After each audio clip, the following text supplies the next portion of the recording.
For one ordinary office worker, life was a predictable cycle of work, beer, and video games. Until one morning, he awoke inside the very game he could never beat. Now, as the great warrior Kadim, he wielded unimaginable power. But behind the warrior's eyes, the soul of a terrified office worker remained trapped. To survive this hell, he was forced to consume the very essence of his enemies. His unique trait, Blood Berserker, granted immense strength at a terrible cost. Fueled by a desperate desire to go home, he became a monster, carving a path through legions of demons. But the more blood he consumed, the more his own humanity slipped away. Until one day, lost in his rage, he turned his power not on a demon, but on his own friend. The horror of his actions snaps him back to a reality he can no longer control. The game's fine print became a horrifying curse. This power would cost him his mind. But despite the monster he was becoming, his comrades refused to abandon him. They saw the man behind the madness and vowed to fight by his side to the very end. With their support, Kadim's resolve was forged anew. Together, they fought their way to the heart of the demon realm and finally defeated the great demon. Their long, impossible journey was finally over. Just as they celebrate, a pillar of light, a sign pierces the sky. Believing this is his ticket home, Kadim abandons everything and runs toward his freedom.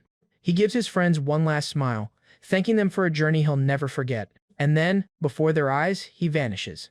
He finds himself in a familiar darkness, the same one that first brought him to this world. Ahead, he sees the light, the exit, the way back to his real life. But as he approaches, a horrifying, impossible thought takes root. Hope dissolves into pure, gut-wrenching despair. Before his eyes, a system message flashes, sealing his fate. He didn't beat the game, he just unlocked a harder difficulty.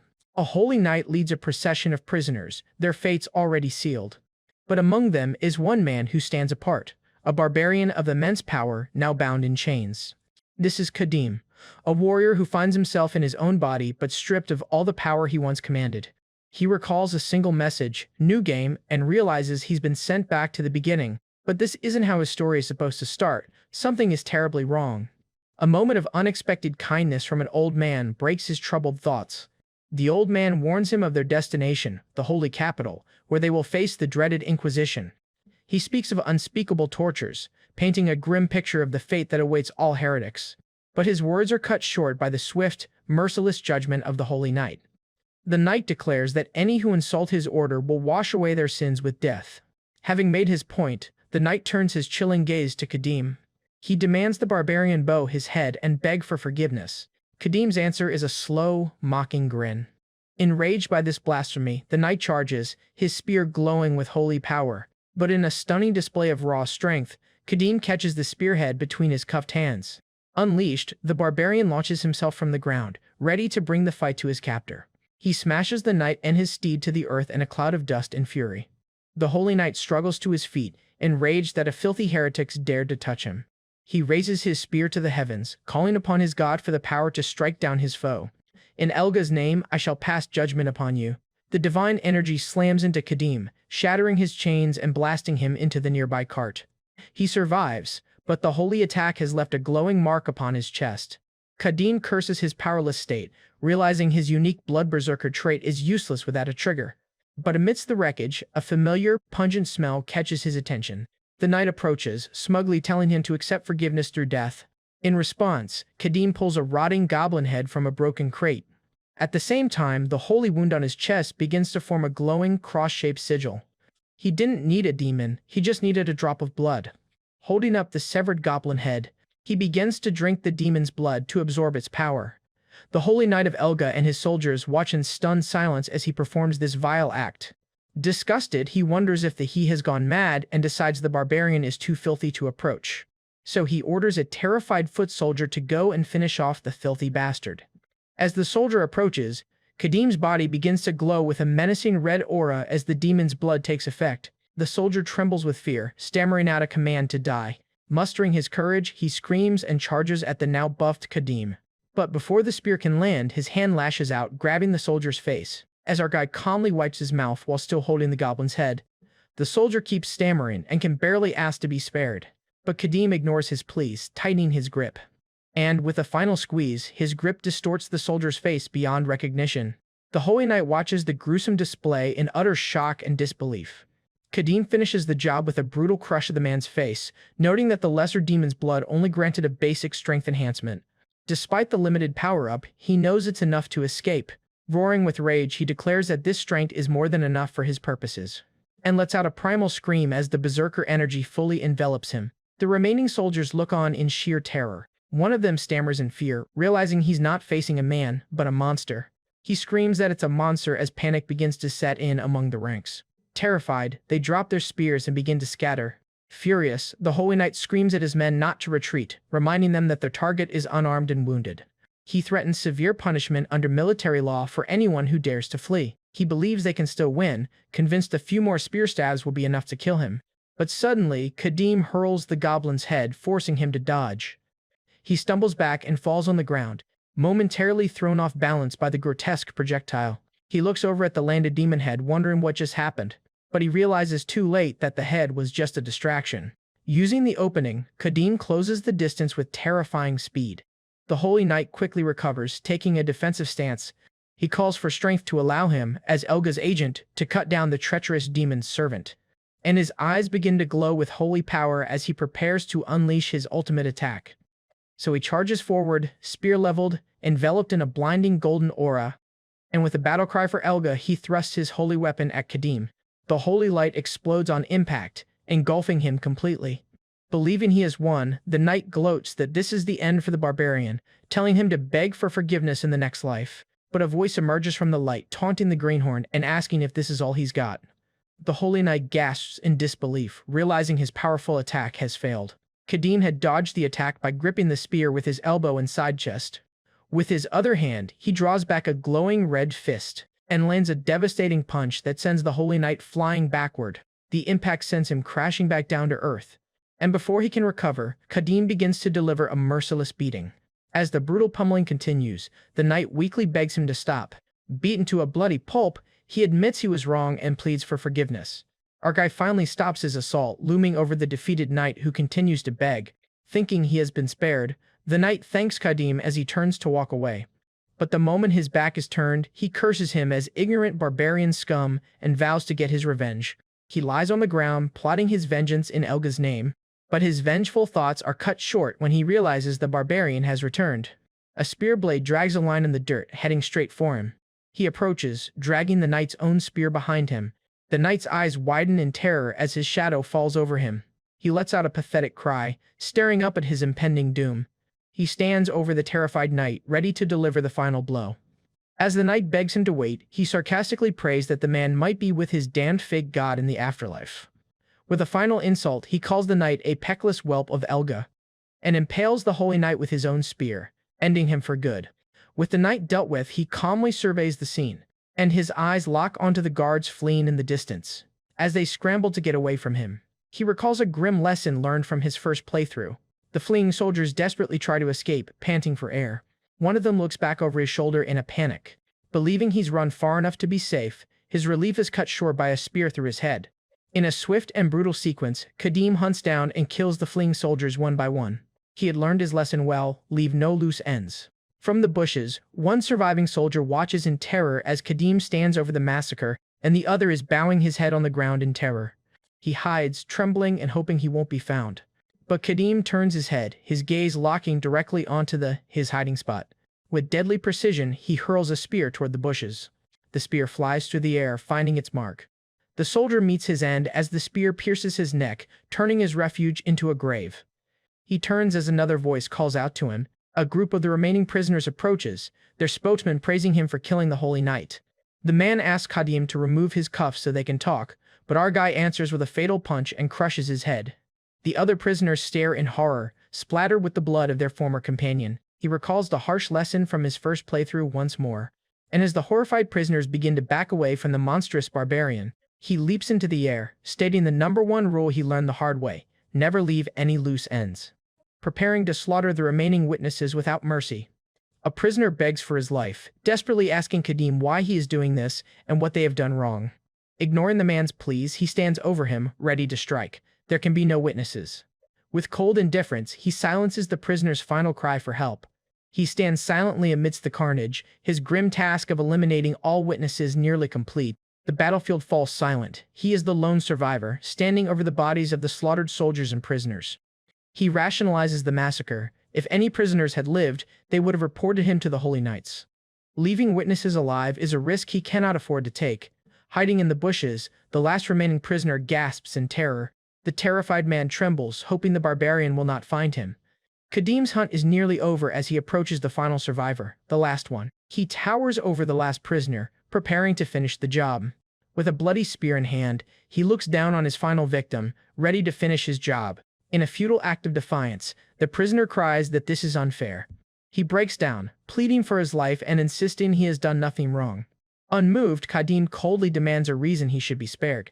The prisoner makes a desperate appeal, explaining that he was framed and has a wife and child waiting for him. He concedes the man's innocence, but states it is not enough to save him, telling him to just die.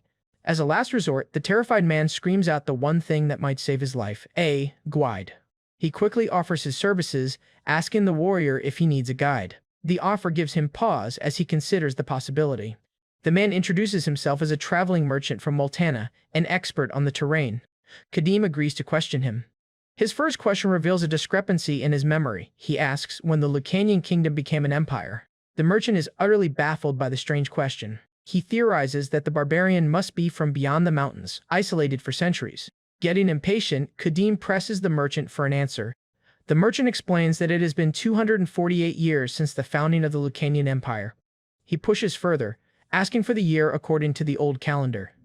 After some thought, the merchant estimates the year by the old calendar would be around 1130. The horrifying truth begins to dawn on Kadim. The calendar he knows is now ancient history. He rapidly questions the merchant about the state of the continent, the Elga faith, and the demon realm. The merchant explains that the continent, once unified by Lucanian 300 years ago, is now divided into three powers. He continues, stating the Elga faith grew in power and the demon realm is now a place of no return, confirming that no one who has entered it has ever come back alive. Kadim is stunned. This directly contradicts his own experience of conquering the demon realm. He lists the names of his legendary comrades, Gale, Melissa, Gordon, and Cyril. Desperate for a connection to his past, he asks the merchant if he recognizes the names. The merchant nervously replies that he has never heard of them. However, the name Melissa suddenly sparks a faint glimmer of recognition.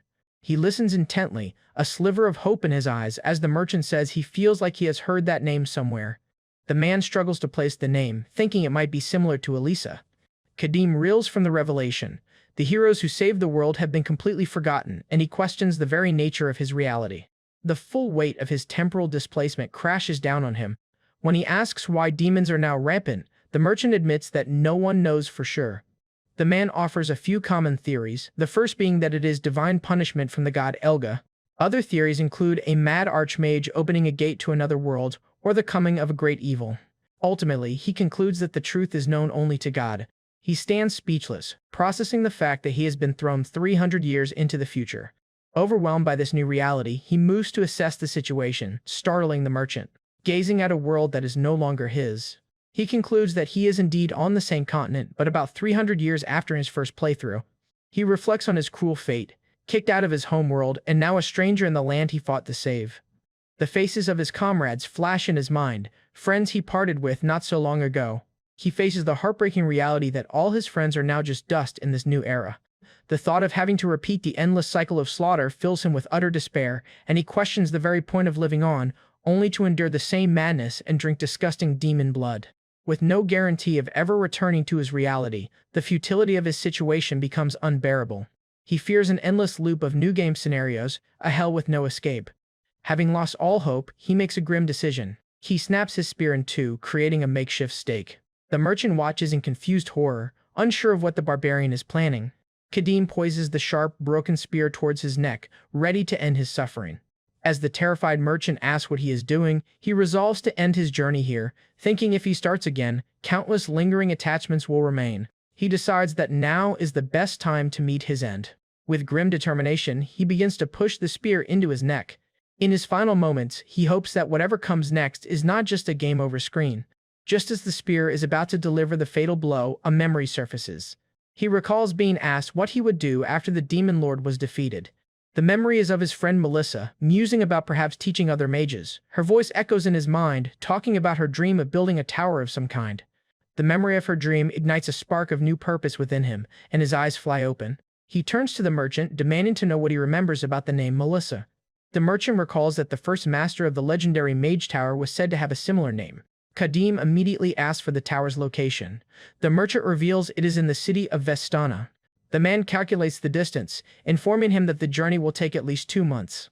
He processes this revelation, his despair replaced by a newfound resolve. A faint, grim smile appears on his face. He thinks to himself that his old comrade will not even let him die in peace. With a new goal, Kadim orders the merchant to guide him to the Mage Tower, ignoring his protests about his family. The merchant insists that he cannot afford to waste time being a guide. To ensure his compliance, Kadim grabs the man's shoulder and offers him a special payment. The terrifying payment for his services, the barbarian declares, is his life. The threat hangs in the air as he plants his broken spear in the ground. Kadim spares the merchant's life, instead ordering him to get his manacles off and prepare to leave immediately, to which the man replies, "Yes, sir, I understand." While the merchant gathers supplies, our guy finds a simple sword among the wreckage. He deems the sword serviceable for now, planning to forge it into something better using his unique abilities. While the Holy Knight's blessed spear is tempting, he knows such a consecrated weapon would reject him. He wistfully wishes he still had the powerful axe he wielded in his first playthrough. Freed and packed for the journey, the merchant sighs in relief at being alive but cautiously watches his new master. He looks on in disgust and fear as the barbarian fills a waterskin with black blood from a goblin's head. With a new sword and a supply of blood, he is now ready for the long journey ahead.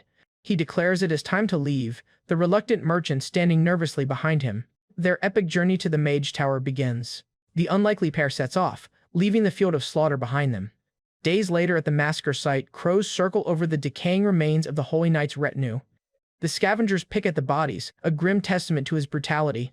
A new Holy Knight arrives on the scene, identifying the corpse of her fallen comrade, Linton. Her subordinate, Eden, reports that everyone, soldier and prisoner alike, has been massacred and awaits her orders. He addresses his superior by name, Lady Helia. Helia, a formidable Holy Knight commander, surveys the scene with a cold expression. She orders Eden to search for clues, stating they cannot simply report back to the Archbishop that Linton is dead without answers. As Eden leaves to carry out her command, Helia internally scoffs at the fallen knight, calling him an idiot. Looking down at the corpse, she seethes, wondering who dared to kill a Holy Knight connected to the Archbishop.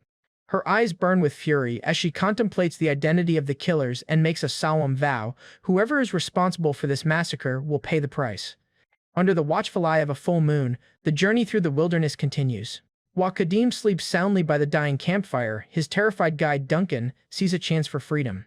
As the embers fade, the merchant puts his desperate plan into motion. Seeing his companion completely unconscious, he silently gathers his things for a quick getaway. In his haste, however, he leaves behind his main pack, grabbing only what he can carry. Then, he bolts into the dark woods, pushing himself to run as fast as his legs will take him. Fueled by sheer terror, he puts as much distance as he can between himself and his monstrous captor. Believing he's finally escaped, Duncan gasps for air, certain he has gotten away. His only thought is to get as far away as possible from the man who haunts his waking moments. He recalls that getting a traveling companion had initially seemed like a good idea for protection. The problem, he laments, is that his companion is a blood-drinking, murderous barbarian who slaughters people by the dozen. He flashes back to his harrowing experiences over the last few days.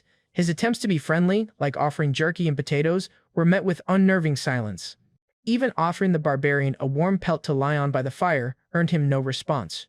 His efforts to make small talk were quickly shut down, leaving him in a state of constant anxiety. He reflects that his companion barely speaks and allows no unnecessary questions, making him completely unreadable. The merchant sees him not as a person, but as a wild beast, making every day feel like a dangerous circus act. But he knows the terrifying silence isn't even the worst part of their journey. The real problem is something far more physically demanding and soul-crushing. It was Kadim's constant, blunt judgment whenever he fell behind. "You're slow." He despairs over the barbarian's ridiculous marching speed, which pushes him, a seasoned merchant, to his breaking point. The moment Duncan would point out the direction, Kadim was already far ahead, leaving him to desperately chase after him. Once he finally caught up, the barbarian would say a single word before taking off again, and while the merchant caught his breath, his companion would glare at him with intimidating impatience. It was a menacing look that felt like a threat to bash his skull in if he was too slow. On the verge of a nervous breakdown, Duncan wondered if his companion's legs were made of steel. The grueling pace had pushed him so far that he genuinely felt like he was going to die. This constant torture is what drove him to the conclusion that he had to escape. And so, seeing his chance while the barbarian slept, he made his desperate dash for freedom. He reasons that now that he's out of the dark forest, his pursuer won't be able to track him. Overwhelmed with emotion, he begins to sob with relief, believing he is finally safe. His celebration is cut short, however, when he remembers his bag. His entire fortune was left behind at the camp. He agonizes over the decision, knowing that going back to retrieve it could wake the sleeping beast. Deciding his life is more precious than his belongings, he turns his back on his fortune. Exhausted and lost, he pauses, hoping it will take the barbarian a while to figure out where he went.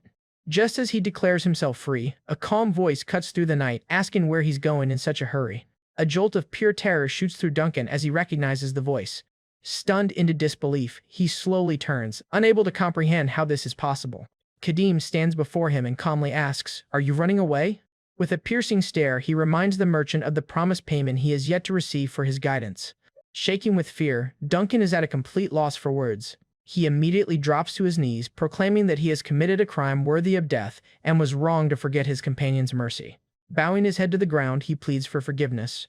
Kadim leans over him, stating that he doesn't want an apology, but a reason. Otherwise, Duncan will just try to run again. He looks the merchant dead in the eye and demands to know why he fled. Stammering, Duncan confesses that Kadim's pace is just too fast for him to keep up. He admits his fear that if he continued at that speed, he would simply collapse and die. Having admitted his weakness, he resigns himself to his fate, certain he is now a dead man. Kadim silently considers the merchant's terrified explanation. To Duncan's surprise, he simply tells him to get up and return to camp. In an even more shocking turn, he promises that from now on, he will walk a little slower. With the matter settled, Kadim turns and heads back, leaving a bewildered Duncan in his wake. The merchant is left utterly confused by this unexpected show of mercy. Back at the camp, a warm fire is once again burning brightly. An understanding having been reached, Duncan sleeps by the fire while Kadim stands watch. The merchant tosses and turns, muttering in his sleep as he relives the terror of his failed escape. Kadim observes him silently, lost in his own thoughts. He reflects that his hurried pace is a deeply ingrained habit from his first playthrough, where constant urgency was a necessity for survival. He recalls the demon realm, a barren and hostile place where food, water, and rest were unimaginable luxuries. Always on the edge of madness from drinking demon blood, he and his comrades had to push onward relentlessly, even sacrificing sleep. Letting out a breath, he acknowledges that his current surroundings are nowhere near as dangerous. With plenty of resources available, he realizes that while the madness might return someday, for now, it's not a problem. He concedes that he has a reason to slow down, as the merchant has proven to be a very useful guide. At a much more manageable pace, Duncan advises taking a detour to a less guarded border crossing. He is taken aback when his usually uncompromising companion seems to consider the suggestion. Much to Duncan's relief, Kadim simply agrees to the alternate route. He knows he needs a competent guide, as his own mental map of the continent is 300 years out of date.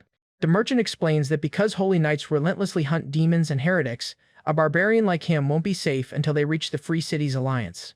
Kadim muses that the holy knight's zealousness must be why he hasn't encountered any demons, despite them supposedly being rampant. Checking his supplies, he notes that his current vial of blood will spoil soon and that he'll need to find a fresh source. As night begins to fall on their journey, an unexpected discovery lies ahead. Duncan suddenly stops, motioning for Kadim to halt as he spots something in a clearing. Through the trees, they see a small rustic village settlement. The merchant suggests they approach the pioneer settlement to ask for food and shelter for the night. Kadim, however, immediately senses that something is deeply wrong. Duncan notices it too. Despite it being dinner time, the entire village is completely dark and silent. Adding to the mystery, the village gate is wide open and unguarded. Worrying that it might be abandoned, the merchant is hesitant, but Kadim decides they need to investigate. An eerie and unnatural silence hangs over the empty settlement. Ignoring Duncan's fearful protests, Kadim strides forward purposefully. At the mere thought of monsters or demons, his hand finds the hilt of his greatsword. He draws his massive blade, not with apprehension but with clear anticipation. Far from being afraid, he flashes a predatory smile, declaring that the possibility of a fight is welcome news. Kadim and Duncan arrive at a remote village shrouded in an unsettling silence. The merchant nervously observes that while the village doesn't seem abandoned, he can't help but wonder what happened to its inhabitants. Suddenly, Kadim's keen senses pick up on a hidden threat, and he halts. His gaze sharpens, focused on an unseen danger that only he can perceive. Startled by the abrupt stop, Duncan bumps into his back and asks why he suddenly stopped. The warrior points out an ominous detail. Among all the closed buildings, only one door remains ajar. Just then, a monstrous foot slams down from the darkened doorway, launching an ambush. A goblin leaps out, weapon drawn, aiming to catch them by surprise. However, the goblin's eyes widen in shock as it realizes its intended victim is already aware of its presence. Before the creature can register its mistake, Kadim cleanly decapitates it with a single, lightning-fast strike. The goblin's upper body is sent flying, its surprise attack ending in its own swift demise. Duncan lets out a terrified shriek as the goblin's corpse crumples just inches from him. But the danger is far from over, as more goblin feet emerge from the darkness. In moments, a whole troop of goblins spills out of the house, ready to swarm them. While Duncan panics, Kadim calmly analyzes the situation, noting that such timid creatures would only become this aggressive if controlled by a more powerful entity. A confident smirk spreads across his face as he realizes this is the perfect opportunity for a fight and a fresh supply of blood. One of the goblins lunges at him, swinging its club with fierce intent. But in a blur of motion, his sword strikes true, cleaving the goblin in half. The remaining goblins are stunned by the brutal display. With practiced ease, Kadim prepares for his next devastating strike, his focus unwavering. Another goblin lets out a fierce war cry as it swings its knife, hoping to overwhelm him with brute force. Before it can even reach him, however, his sword flashes in a blaze of light, cleaving off its head with ruthless precision. Seizing the opening, another goblin tries to attack. But Kadim easily parries the strike, the goblin's weapon no match for his superior strength and skill. Undeterred, the goblin roars and raises its axe, preparing for another powerful strike. Anticipating the move, he spins around, his body coiling for a swift counterattack. He then lunges forward, driving his sword into the creature's chest before it can even swing its weapon. The goblin looks down in confusion, uttering a weak cry at the sight of the blade protruding from its chest. With a final gurgling scream, it collapses from the fatal blow. Kadim stands over the corpse, completely unfazed by the carnage. As the battle quiets, a trembling Duncan peeks out from his hiding spot, asking if all the goblins are finally dead. The warrior thoughtfully replies that he isn't sure, sensing there's more to the situation. His instincts prove correct as a sudden, high-pitched shriek cuts through the silence. From another doorway, a green hand appears, revealing one last hidden goblin. The creature emerges, not to fight, but with a hostage, a young, gagged girl. Duncan gasps in horror, shouting that the monster has a little girl. The goblin screeches menacingly, using the terrified child as a shield. Without a moment's hesitation, Kadim hurls his sword through the air with pinpoint accuracy. The blade flies true, striking the goblin directly in the forehead and killing it instantly. It finds its mark with a sickening thud, a testament to his lethal precision. As the goblin collapses, it drops the child, who tumbles to the ground unharmed. Duncan expresses his relief and awe, remarking on the risky throw that could have easily hit the girl. But Kadim confidently states that wouldn't have happened as he calmly approaches the girl and removes her gag. He looks down at the terrified child and tells her he has some questions. His intimidating presence frightens the girl, but Duncan quickly steps in with a toy, gently assuring her they aren't bad people. He manages to calm her by offering a piece of sweet, dried licorice root. Observing the merchant's gentle approach, Kadim remarks that he is surprisingly good with children. Duncan replies with a sad smile, explaining that he has a son about her age back home. Feeling safer now, the little girl quietly whimpers for her mother. Eager to help, Duncan promises the child that they will find her mother. The girl, however, tearfully reveals a heartbreaking truth. Her parents were the ones who abandoned her. The shocking revelation stuns both men as they realize her parents were the ones who tied her up for the goblins. With this new information, Kadim grimly pieces together the horrifying reality of the village. Just then, a woman's voice cries out for Lenny, and the villagers finally emerge from hiding. Lenny's mother runs toward her daughter, even as other villagers cautiously warn her to be quiet. She sweeps her daughter into a tight embrace, overjoyed to find her alive. Clutching her child, she weeps with relief, thanking God for her safe return. Meanwhile, the other villagers fall silent, stunned by the mountain of goblin corpses Kadim has left in his wake. A man with a torch cautiously approaches Kadim, asking if he single-handedly defeated the monsters. Kadim casually pulls his sword from a goblin's head and bluntly replies, "Number my sword did." His tone then shifts to menacing as he demands an explanation for what he suspects is a vile story. He cuts to the heart of the matter, accusing them of offering their own children as sacrifices to a demon. The villagers stand in shamed silence, unable to deny his accusation. The village spokesman steps forward to explain, detailing how they settled this land after driving out the native goblin population. He recounts that the surviving goblins eventually returned, attacking their settlement with unusual ferocity. The constant raids led to rising casualties, forcing the villagers to take drastic action. They assembled a party to exterminate the goblins at their source, but were unprepared for what they found. Inside the goblin lair, they came face to face with a terrifying demon leading the horde. The spokesman admits they were powerless against the demon and its army, so they surrendered. Instead of slaughtering them, the demon spared the village, but at a terrible price. It demanded a weekly tribute. Each household had to offer up its most useless child as a sacrifice. Duncan explodes in fury, horrified that they would sacrifice their own children, some not even 10 years old. A villager defensively argues back, asking if they should have sacrificed their grown, valuable children instead. When Duncan insists they could have fled, the villager retorts they would have starved if they abandoned their newly planted crops. Fed up with their excuses, Kadim slams his fist on the table, violently shattering it and silencing the argument. He asks a single pointed question: how many horns did it have? Confused but intimidated, the spokesman confirms that the demon had no horns. Kadim processes this vital clue, his expression unreadable. Having heard enough, he simply says, "Good," then picks up his sword and orders the villager to lead the way. The villagers look on, stunned and confused, asking where he wants to go. Kadim stands, his intentions clear as he asks, "Where do you think?" With cold determination, he announces their destination, the demon's lair. Under the cover of night, a procession of villagers lights the path forward with burning torches. Nervous villagers, led by their bearded spokesman, guide Kadim and the merchant, Duncan. The spokesman apologetically informs Kadim that they are too poor to offer any payment. But Kadim coolly dismisses the need for payment, stating he has his own reasons for confronting the demon. Visibly relieved, the spokesman gratefully thanks him for his unexpected generosity. As his only compensation, Kadim takes a sturdy axe from the villagers, since he only brought his sword. After a short walk, the villagers stop, announcing they have arrived at their destination. They point toward a dark, ominous cave, the lair of the very demon they fear. Kadim gazes silently at the cave entrance, his expression unreadable as he prepares for the fight ahead. Then, the spokesman nervously announces their retreat, offering the flimsy excuse that they must protect the village from potential goblin attacks. Duncan is aghast, realizing the villagers have no intention of helping and only came to serve as guides. Declaring that cowards are nothing but a hindrance, Kadim orders Duncan to accompany him as his torchbearer. The merchant can only watch, completely bewildered, as the villagers depart. With the villagers gone, Kadim and a terrified Duncan venture into the dark maw of the cave. Still bothered by their actions, Duncan asks why he isn't blaming them for their cowardice. Kadim counters by asking a chilling question: has Duncan ever come face to face with a living demon?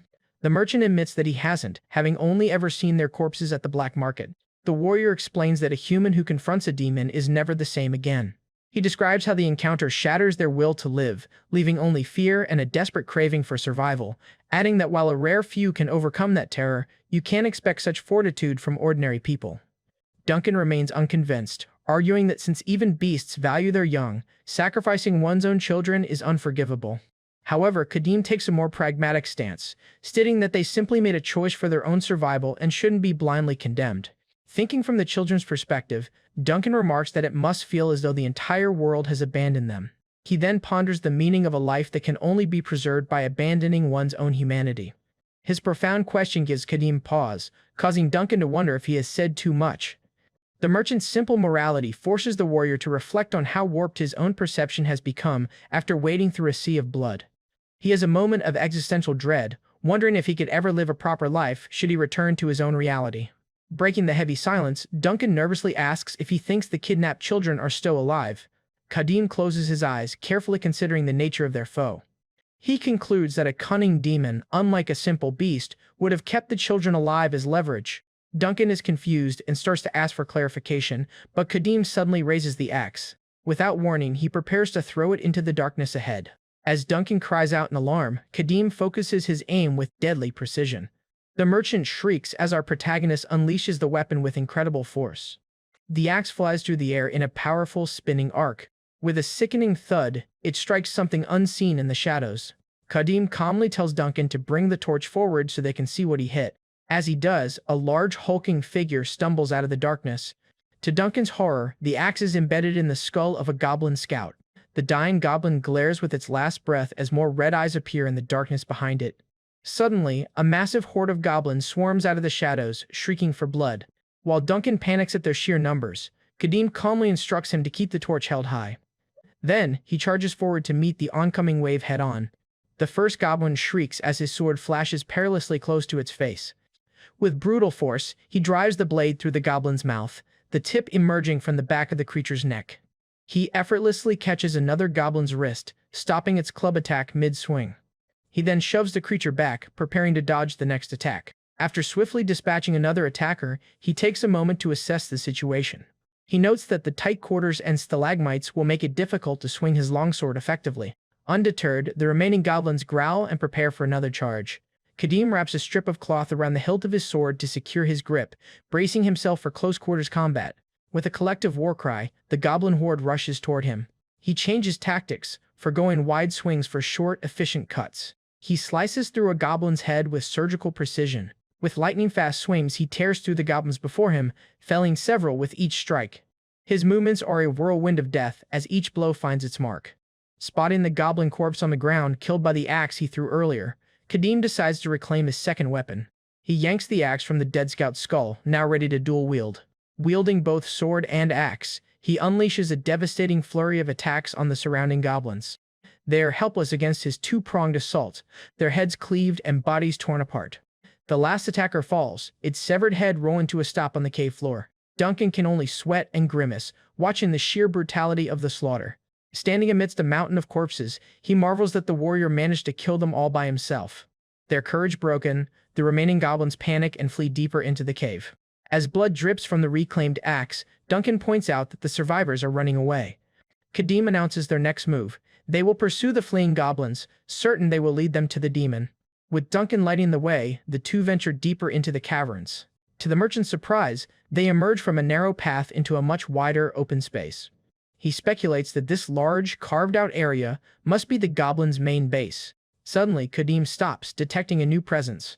He warns Duncan to be careful, explaining that a demon is nearby. He instructs him to keep his distance but not to run, lest the goblins hunt him as a pack, advising him to use the torch for defense if needed. His senses screaming, Kadim's eyes widen as he detects an imminent attack. Just as he turns to react, a demon's claw slices through the air toward him. Despite his speed, he is unable to dodge them all, receiving several cuts on his arms. Duncan screams in horror as he watches the attack, but the warrior simply steels himself, ready to face his foe. The demon reveals itself, a menacing red creature, and notes with interest that Kadim is not a local villager. It cackles, clearly amused by the arrival of a new, more interesting opponent. Kadim immediately realizes this creature is different from what the villagers described. To his dismay, he spots a small but undeniable horn growing from the center of the demon's forehead. He curses under his breath, understanding that a horned demon is a far more dangerous opponent than he was led to believe. Kadim faces off against the horned demon lord, a far more dangerous foe than he anticipated. Cursing his luck, he realizes the demon's growing horn signifies its evolution from a lesser demon into a far more powerful intermediate one. The demon relishes his look of desperation, saying, "I like that expression." In response, Kadim's eyes narrow as he prepares to meet the attack head-on. The demon's claws and his twin weapons collide in a shower of sparks as the first volley of blows erupts. The demon easily blocks his blade, gloating about its preference for weak and obedient humans.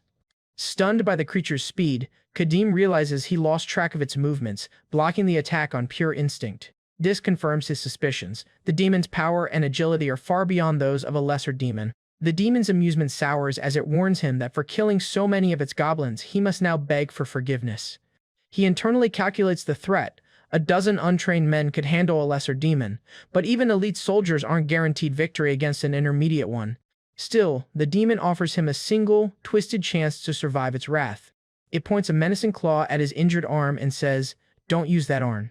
Then it orders him to cut off his own arm, chew and eat all the flesh and bone, promising to spare his life if he complies. Kadim assesses the situation. While fighting a proper intermediate demon would be difficult, this one's horn isn't fully grown, presenting a small window of opportunity. Growing impatient, the demon taunts him, demanding to know why he isn't obeying its command. Unfazed, Kadim plants his sword in the ground, declaring that the demon has been quite noisy. He retrieves a water skin, coldly stating that he has no intention of listening to a bloodbags like it. With a swift cut of his axe, he slices open the bag, letting the dark red blood of goblins pour out.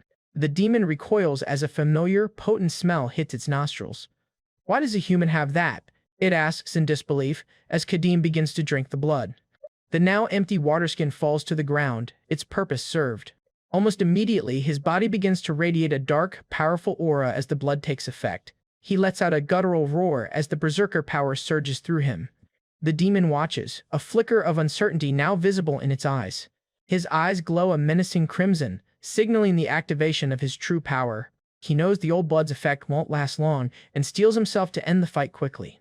The demon questions itself, wondering if it's actually feeling fear from a mere human. It quickly dismisses the thought, reminding itself of its own newfound power. Filled with renewed malice, it glares at Kadim and vows, "I'll kill you." Screaming "Die!" it lunges forward in a furious assault. Kadim analyzes his opponent's reckless charge, musing that the creature's judgment must be clouded by its recent evolution. The demon unleashes a flurry of slashes with its razor-sharp claws.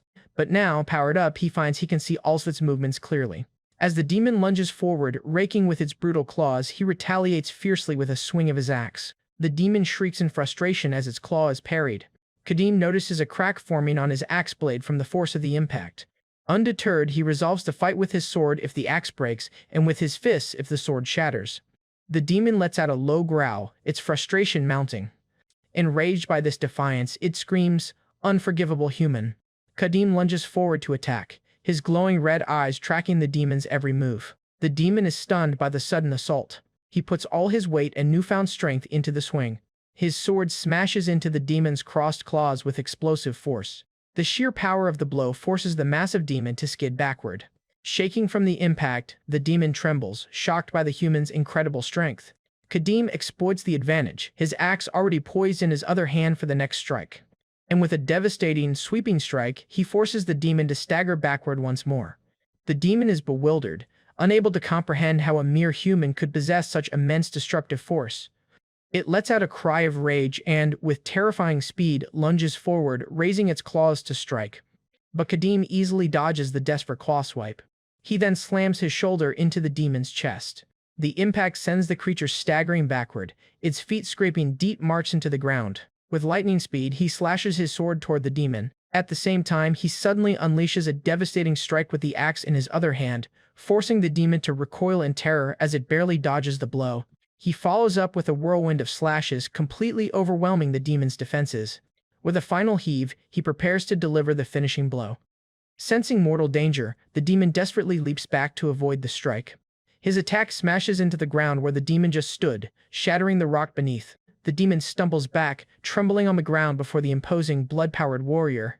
Terrified, it stares up at its adversary and asks, "What are you?" Kadim glares down, his inhuman power making the demon question if he is truly human at all. It convinces itself that this is no human, but a monster in human form. Trembling with fear, the demon looks for an escape. It suddenly leaps upward and clings to a stone spike embedded in the cave ceiling, keeping a safe distance from the Berserker. Realizing it is completely outmatched and that a direct charge is useless, it searches for another strategy. Suddenly, its attention is drawn by a frantic shout from deeper within the cave. It spots the merchant Duncan desperately trying to fend off two goblins with a torch. The man threatens the goblins, warning them to stay away from his torch. The bright flame illuminates a dark corner of the cave. A new, sinister plan forms in the demon's mind. If it can get rid of that fire, it can use the darkness to its advantage. Ignoring Kadim for the moment, it changes direction and lunges toward Duncan. As the demon changes its target, Kadim's hand tightens on his axe. He glares, understanding instantly what the creature is planning. He takes a defensive posture, ready to foil the demon's scheme. His eyes blazing with determination, he vows, "I won't let you have your way." As the horned demon lord descends from the cave walls, Kadim stands his ground, radiating a powerful red aura. Empowered by blood, he notes the demon's speed and realizes a direct attack would be easily dodged. With fierce determination, he decides on a new strategy to counter its agility. He grips his massive axe, preparing to unleash a devastating area of effect attack. Instead of aiming for the demon itself, he declares his intention to destroy the very ground beneath its feet. Gathering all his strength, he swings with precision and sends the axe flying toward its mark. The horned demon lord is caught completely off guard by the unconventional attack. The axe whirls with incredible force just before impact, and the ground beneath the demon's feet explodes, shattering into countless pieces from the sheer force of the blow. The tremor catches Duncan and the nearby goblins by surprise. Thrown off balance by the unstable ground, the demon stumbles and falls. As a massive cloud of dust and rock erupts, filling the entire cavern, Kadim, anticipating this, grips his greatsword firmly, waiting for the perfect moment. Temporarily blinded, the demon cries out in frustration as dust fills its eyes. Kadim surges forward through the dust cloud, his sword poised to strike the vulnerable demon. With a savage thrust, he embeds his sword deep into the demon's face. The beast howls in agony as the blade tears through its flesh. He coldly taunts the wounded beast, remarking on its now handsome face. Enraged, the demon struggles to free itself, screaming, "I will kill you." To his surprise, the demon is still alive despite the fatal-looking wound. Straining to pull his sword free, he grunts, finding the resilient demon to be a real pain. As he twists the blade, the demon screams in unbearable pain, begging him to stop. With a final brutal pull, he rips his sword upward, cleaving the demon's skull in two. The demon collapses to the ground, its head split apart as it lets out one last scream of pain. Finally, the demon's body convulses and twists violently as life slowly drains from it. As the red Berserker aura fades, Kadim senses his power buff is wearing off. He breathes a sigh of relief, thankful he defeated the intermediate demon just in the nick of time. Hearing a frightened squeak, he turns his attention to the remaining enemies. The surviving goblins tremble, paralyzed with fear after witnessing their master's gruesome defeat. He notes that with the demon's death, their demonic ferocity has subsided. However, showing no mercy, he tightens his grip on his sword. In a flash, he decapitates one of the goblins. He declares that since they have already become monsters, he will kill every last one. A mohawked goblin watches in horror as its comrade's head rolls to a stop at its feet. It sprints away, desperate to save its life. But before it can flee, a sword pierces its head. Spotting another lone goblin attempting to flee, he locks onto his final target. He identifies the runner as the small goblin holding the only torch, and prepares to eliminate it. Just as he swings his sword, Duncan's panicked voice cuts through the air, calling out, "Sir!" The merchant screams in terror, fearing the worst. Startled by the cry, Kadim halts his sword just inches from Duncan's head. Duncan trembles in sheer terror, squeezing his eyes shut. Paralyzed with fear, he sweats profusely as he stares at the blade. After a moment, Duncan stands in shock, struggling to comprehend what just happened.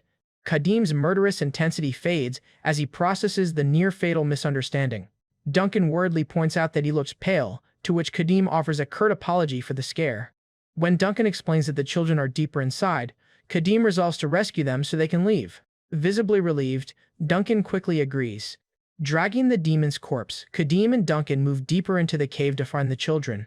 Back at the village, parents cry out in joy and disbelief upon seeing their children return.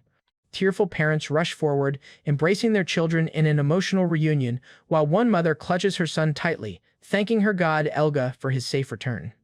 The villagers gather around Kadim and Duncan, profusely thanking the mercenary for his heroic deed. An elderly villager gratefully offers him a warm stew, inviting him to share a meal. But he declines, insisting the food go to the hungry and exhausted children instead. He then tells a surprised Duncan to eat with the villagers, stating that he needs to rest. Duncan watches in quiet awe as Kadim strides away, the demon's lifeless corpse slung over his shoulder.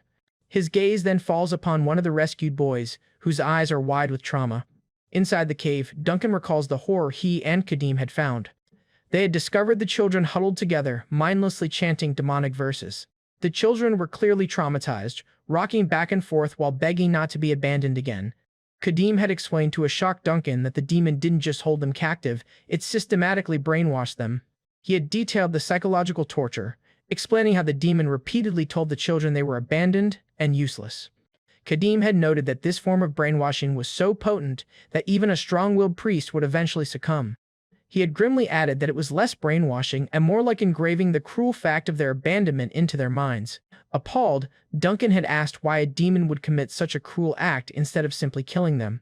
Kadim had explained that it is the nature of demons to feed on the greatest nourishment of all, human suffering and despair. The merchant had been left speechless, struggling to comprehend such profound evil. Duncan finally understood Kadim's earlier words. Had the demon been less cruel, the children would have been killed instead. Hoping for a miracle, he had asked if parental love and repentance could possibly heal their broken minds. Kadim had admitted it wasn't entirely impossible, though his tone suggested it was highly improbable. But he had bluntly expressed his doubt that parents who abandoned their children once could ever show the sincerity needed to save them, crushing Duncan's remaining hope. Duncan had turned away, disheartened by the grim prognosis for the village's future. Back in the present, as Kadim and Duncan leave the village behind, one of the traumatized boys watches them depart. Duncan expresses his shock that Kadim intends to leave immediately without resting. Kadim rejects the idea of staying, explaining that a witness to the Holy Knight's murder has likely come forward by now. While wrapping his wounds, he clarifies that while killing soldiers might be overlooked, murdering a Holy Knight is a crime the faith will not let slide. The realization hits Duncan anew. He is traveling with a man who brutally murdered one of Elga's elite Holy Knights. Kadim warns that the knights could already be on their trail. With a sense of grave urgency, he declares that they must hurry. Meanwhile, miles away, Lady Helia and her retinue of knights stand at the site of the massacre, investigating the murder. Her determined glare makes it clear she is committed to finding the one responsible for her comrade's death. He stabs his knife into the horned demon's lifeless neck, and yanks the blade free. Before the horrified villagers, he holds the demon's severed head aloft, draining its blood into his waterskin. With his emergency supply secured, he considers his primary goal accomplished. As he does, the horned demon's decapitated corpse slumps to the ground. The village spokesman nervously approaches him, asking what he plans to do with the demon's valuable corpse. He dismisses the question, bluntly ordering them to burn the body, as he has no use for it. Confused, the spokesman wonders why he would go through so much trouble only to discard the profitable remains. Spotting an opportunity, the man schemes to salvage the corpse and sell it for a hefty sum. However, his greedy thoughts are interrupted by a warning that the scent of blood will attract other creatures and turn them into new monsters. With a menacing glare, the warrior asks if they're eager to be attacked by rampaging goblins all over again.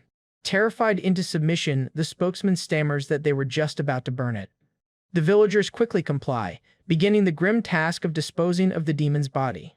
As Kadim prepares to leave, one of the women calls out to him. It's Lenny's mother, who presents him with supplies including new boots and a belt as a token of their gratitude for saving the children. After a moment of consideration, he accepts their offering, promising to put the items to good use. Without delay, he dons the new gear. The new equipment, including a hatchet, proves quite useful, making him look ready for the next leg of his journey. But just as they are about to depart, he suddenly grunts and clutches his chest in pain. His companion, Duncan, looks on in confusion as Kadim realizes the old wound from the Holy Knight is flaring up again. He marvels at how rapidly his body healed from the demon attack, yet the 10-day-old holy wound stubbornly refuses to close. He grimly concludes that the Holy Knight's weapon was no ordinary spear, but a blessed weapon. Meanwhile, back at the massacre site, crows circle over the impaled corpse of the fallen Holy Knight. The formidable Lady Helia stands amidst the carnage, leading the investigation into her subordinate's death. Her knight Eden reports that he cannot find any clues, earning a sharp rebuke for his incompetence. She lectures him on deductive reasoning, noting that the slaughter of the prisoners and lack of stolen gear rules out a simple rescue or robbery. She then questions why the demon's corpse was mutilated, wondering what kind of sacrilegious group could be responsible. Completely missing the point, Eden simply asks her to identify the group for him. Losing her patience, she yells at him to use his own head and find clues. She scathingly remarks that his lack of initiative is why he has yet to advance beyond the rank of paladin. Though Eden internally fumes at her arrogance, he knows he cannot argue with her superior skill. After all, Archpaladin Heliamoviel is a legend, often depicted standing triumphantly over a pile of slain monsters. He recalls her reputation as the Empire's youngest Archpaladin, a rank she earned by single-handedly subjugating 20 demons. He acknowledges that while her personality is terrible, her combat prowess is undeniable. Frustrated, Eden accepts that he is no match for her and can only follow her lead. Sighing, Helia tells him it can't be helped and makes a sudden decision. With the investigation at a dead end, she commands him to bring out the holy relics given to them by Archbishop Arensko. Eden is shocked, identifying the relic as Damien's twin mirrors and protesting its use, since its counterpart shattered not long ago. The twin mirrors were a set of two, one to see the future and one for the past. But the future-seeing mirror broke after reflecting an impossibly powerful being. Helia berates him, reminding him that the Archbishop's nephew is dead, and that this is precisely the kind of situation the relic is meant for. She dismisses his worries, assuring him that the mirror will only break if it reflects a great demon. Reluctantly, Eden hands the ornate star-shaped mirror to her. She kneels amidst the grassy field, preparing to use the holy relic to witness the past. The mirror of the past begins to glow with a brilliant, holy light. A projection erupts from the mirror, replaying the massacre before them. They watch in horror as the vision reveals a barbarian drinking a demon's blood to gain monstrous power. The vision shows the man's sacrilegious rampage as he uses a blessed weapon to slaughter everyone in sight. Helia and Eden can only gasp in shock as the brutal events unfold. The vision culminates in a terrifying close-up of his blood-crazed, glowing red eyes. Suddenly, the immense power proves too much for the relic. The mirror cracks and shatters into pieces.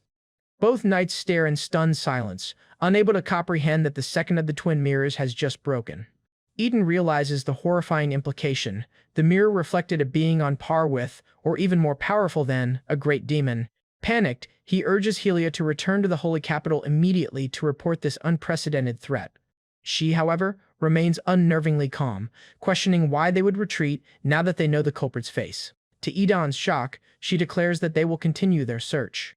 Her hand tightens on the hilt of her sword, her resolve unshakable. Then she swings her sword through the air, signaling her readiness for battle. With a look of pure determination, she vows to personally eliminate the fiend in human skin she just witnessed. That night, far from the Holy Knights, Duncan sits by a river, lost in thought. He reflects on the traumatized village children, which in turn makes him worry about his own 8-year-old son back home. Shaking his head, he steels himself against the encroaching despair. He resolves to appease the warrior by any means necessary to ensure his own safe return. He returns to the campsite, intending to prepare a meal for his companion. He's surprised to find him already lying down and approaches to offer some food. As he gets closer, however, he notices something is terribly wrong. He rushes to Kadim's side, only to find him sweating, trembling, and unresponsive. Seeing his condition, Duncan cries out, "Sir, you can tear a demon to shreds. Why are you in so much pain?" He then gasps in horror, seeing the holy wound on Kadim's chest has reopened and is festering badly. Struggling with the pain, Kadim realizes the blessed weapon is the cause of his condition. He deduces the weapon was imbued with a blessing specifically designed to inflict fatal wounds on demonic beings. As a berserker who consumes demon blood for power, he has inadvertently made himself vulnerable to this holy magic. Duncan frets that they should have stayed in the village, but Kadim clarifies that simple rest won't heal a wound like this. Changing the subject, he asks about the phase of the moon, and Duncan confirms it's a waning crescent. Kadim is relieved. He hasn't missed his chance. Tonight is the night. Their conversation is cut short by a sudden, ominous rustling from the dark woods. Duncan grows pale, a sense of dread washing over him as he recognizes the sound. From the shadows of the forest, dozens of glowing yellow eyes emerge, accompanied by low growls. A massive, clawed paw steps into the firelight, revealing a formidable predator. As a snarling, wolf-like creature appears, Duncan identifies the new threat with terror: blade wolves. Despite his weakened state, Kadim lets out a long, weary sigh. He grabs his axe and sword, preparing for the fight. He pushes a worried Duncan behind him and tells him to stand back. Frustrated and exhausted, he curses this world, which seems determined to never grant him a moment of peace. Ignoring the searing pain in his chest, he squarely faces the approaching pack. With grim sarcasm, he readies his weapons, remarking to the snarling beasts that they could have timed their get-well visit a little better. The ferocious Blade Wolf pack prepares to attack Kadim and Duncan's campsite. Despite the wound from the Holy Knight throbbing with agonizing pain, Kadim steels himself, ready to face the relentless horde. With a vicious snarl, the first Blade Wolf lunges, initiating a desperate battle for survival. But before it can reach him, he hurls his axe with deadly precision. The axe finds its mark, brutally piercing the wolf's neck in a spray of blood. While the force of the blow sends the dead wolf flying, the rest of the pack remains undeterred. Frustrated, he realizes his blurred vision is preventing him from aiming for the creature's eyes, his preferred weak spot. The brief reprieve ends as more blade wolves surge forward to attack. Having thrown his axe, he stands poised for the next clash, sword in hand. He immediately puts his blade to use, cleaving one wolf before turning his focus to the next at his side. He expertly weaves through the onslaught, cutting down one wolf after another. Suddenly, one of the wolves clamps its jaws onto his sword hand. However, he raises his free hand and delivers a brutal punch to the beast. His fatal punch sends the wolf crashing to the ground. His eyes burn with focus as he endures the pain, continuing his fight. Even with a wounded arm, he manages to smash another blade wolf with his fist. He allows himself a brief moment of relief, but a wolf's snapping jaws suddenly target his leg. He clicks his tongue in annoyance, and lands a final, decisive blow, killing the wolf latched onto his leg. Standing over a pile of corpses, he catches his breath, but the fight is far from over. The remaining blade wolves, cautious but still aggressive, regroup and begin to close in once more. He analyzes the dire situation, knowing that in his weakened state he cannot hold out much longer against their coordinated attacks. Suddenly, his attention is drawn to Duncan shrieking in terror nearby. The merchant frantically waves two flaming torches, screaming at the encroaching wolves to stay away. Seeing no other way to win, Kadim resolves to drink the demon blood, accepting that while it may worsen his condition, it is his only choice. The wolves pause, sensing a change in the air as he prepares his gambit. Without hesitation, he downs the entire waterskin of viscous demon blood. He then tosses the empty container aside as the potent liquid begins to take effect. A sinister red aura erupts from him as the demon blood supercharges his body, causing the holy wound on his chest to glow ominously. The blade wolves instinctively recoil, startled by the sudden surge of demonic power. His eyes glow a menacing red, signaling the activation of his blood berserker trait. Moving in a blur, he effortlessly decapitates a nearby wolf. The wolves that were about to attack Duncan turn their full attention back to the newly empowered Kadim. They lunge at him en masse, but he cuts them down in a flurry of strikes. Meanwhile, Duncan can only watch in wide-eyed horror as the battle intensifies. Kadim's blade becomes a bloody streak, tearing through the pack with his newfound strength. Now a whirlwind of destruction, he effortlessly carves a path through the horde. He recalls that his blood berserker buff grants different effects based on the type of demon blood consumed. Despite their fear, the remaining wolves let out a final, desperate roar and charge forward. His glowing red eyes narrow as he focuses his new power. In a lightning-fast flurry of swings, he cuts them down. The buff from the horned demon's blood has manifested as a massive boost to his agility. Remembering the demon's frustrating speed, he now realizes he wields that very same power. Completely outmatched, the surviving blade wolves finally break rank and begin to flee. A bewildered Duncan shouts that the wolves are running away, mistakenly thinking the danger has passed. However, Kadim senses this is no simple retreat. They are making way for something else. Just then, the ground trembles as a massive, clawed paw slams down with immense force. Both men are stunned as a new, far more intimidating figure emerges from the darkness. The scarred face of the Blade Wolf pack leader appears, its eyes glowing with malice. Duncan stammers in fear, pointing out that this new monster is twice the size of the others. Kadim grimaces, confirming they are now facing the pack's formidable leader. But his confidence shatters as he feels the agility buff from the demon blood begin to wear off at the worst possible moment. The pack leader charges, closing the distance in an instant, but he deftly dodges the attack and rebounds. Suddenly, he feels an immense, crushing pain, as if some invisible power is trying to flatten him with its weight. He strains, his muscles screaming as the immense pressure overwhelms him, causing him to lose his grip on his weapons. He stumbles, clutching his chest as the cursed wound reopens with searing pain. Duncan rushes to his side, frantically asking if he's alright, as Kadim collapses. Holding up the barely conscious warrior, Duncan desperately tries to keep the pack leader at bay with his torches. Kadim gasps for air, his vision blurring as the holy sigil on his chest burns with agonizing pain. The giant wolf snarls, preparing to finish them both off, while Duncan makes a futile attempt to shield him. Ignoring the beast before him, Kadim suddenly looks up at the sky, realizing a specific condition has been met, much to Duncan's confusion. A look of dawning comprehension crosses his face. His eyes widen. The moment he has been waiting for is finally here. He gazes at the moonless night sky, recognizing that the perfect conditions for his hidden power have arrived. With renewed purpose, he slams his sword point first into the ground, beginning a mysterious ritual. He begins to chant, invoking the name of Atala, the undefeated master of 10,000 soldiers. As a bewildered Duncan looks on, Kadim continues his prayer, asking the ancient warrior to bless his blade for the coming slaughter. The incantation speaks of, "The night the eye that watches over the land hides itself," fulfilling the moonless sky requirement, as he declares his intent to bestow a blood-soaked name upon his simple sword. A shockwave of golden energy erupts from the blade, stunning both Duncan and the pack leader. The giant blade wolf rears back, startled by the sudden and immense surge of power. Duncan can only gape in utter disbelief at the incredible phenomenon unfolding before him. A massive pillar of fiery spiritual energy engulfs Kadim, a sign of his power awakening. As the power swirls, a mystical prompt seems to ask, "What name will you give this sword?" He recognizes the familiar reverberation of will from his first life and prepares to give his answer. With absolute certainty, he bestows upon the sword its new, peculiar name, Mosquito. The declaration causes the fiery energy to flare violently around him and his newly named weapon. A brilliant crimson light then bursts forth from the blade as the naming ritual is completed. A unique, stylized sigil appears etched onto the sword, forever marking it as Mosquito.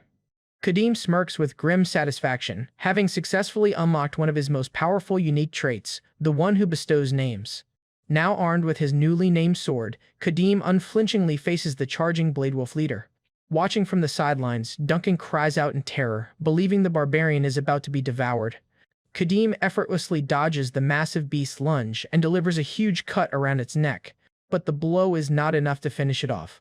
The moment his blade makes contact, however, a system notification announces that a special effect has been activated. As Mosquito bites into the wolf, a dark red aura envelops the blade, activating its vampirism skill. The life-draining effect immediately begins to heal his wounds, giving him the strength to continue the fight. The Blade Wolf leader lets out a mocking snarl, seemingly unimpressed by the small amount of life being drained. Acknowledging the healing isn't enough on its own, he smirks and challenges the beast to another round. With renewed vigor, he suddenly leaps forward and strikes at the Blade Wolf's skull, driving Mosquito deep into the creature's head as the vampirism effect glows intensely with the fatal blow. He holds his position, allowing the vampiric sword to absorb as much life force as possible from the dying beast. The continuous life drain works wonders, and a system notification soon confirms that all of his wounds have been healed. To his utter astonishment, he realizes that even the persistent, fatal wound from the Holy Knight's blessed weapon has completely vanished. Standing victorious amidst a field of wolf corpses, he ironically notes that the monster's arrival was actually quite helpful. He inspects the strange new script on his sword, recognizing its vampirism effect, which restores life by dealing damage to an enemy. He then pragmatically assesses the new power's limitations. Its low-grade nature makes the healing inefficient, and it's useless against bloodless foes. Deciding this newfound power is sufficient for now, he takes a deep breath, reflecting on the true strength of his trait, the ability to grant special effects to items without needing any rare materials. He considers the future possibilities, realizing that if the conditions are met again, he can create even more unique weapons. Yet, drawing on a hard-learned lesson from his past life, he tempers his excitement, knowing that expecting too much too soon only leads to trouble. Just then, a trembling Duncan peeks out from his hiding spot, cautiously asking if the terrifying battle is finally over. Emerging from hiding, he is shocked to see the entire wolf pack massacred and wonders how the severely injured barbarian is even conscious. Rushing to Kadim's side, Duncan is left speechless to find him standing perfectly unharmed, the holy wound completely healed. With the danger past, Kadim turns to the merchant with a pointed question. "Why didn't you run away?" Duncan is completely flustered by the unexpected inquiry. "Haven't expected anything but that." Kadim spells it out, reminding the merchant that he had the perfect chance to escape when the wolves had him cornered. The merchant's mind races as he processes the logic, a look of dawning realization spreading across his face. Duncan stammers an excuse about being chased down, but Kadim's smirk shows he knows the merchant isn't being entirely truthful. In that moment, Duncan quietly realizes the truth. He was so consumed with worry for the injured barbarian that fleeing never even crossed his mind. Utterly exhausted, Kadim tells Duncan to stand watch for the night while he gets some much-needed sleep.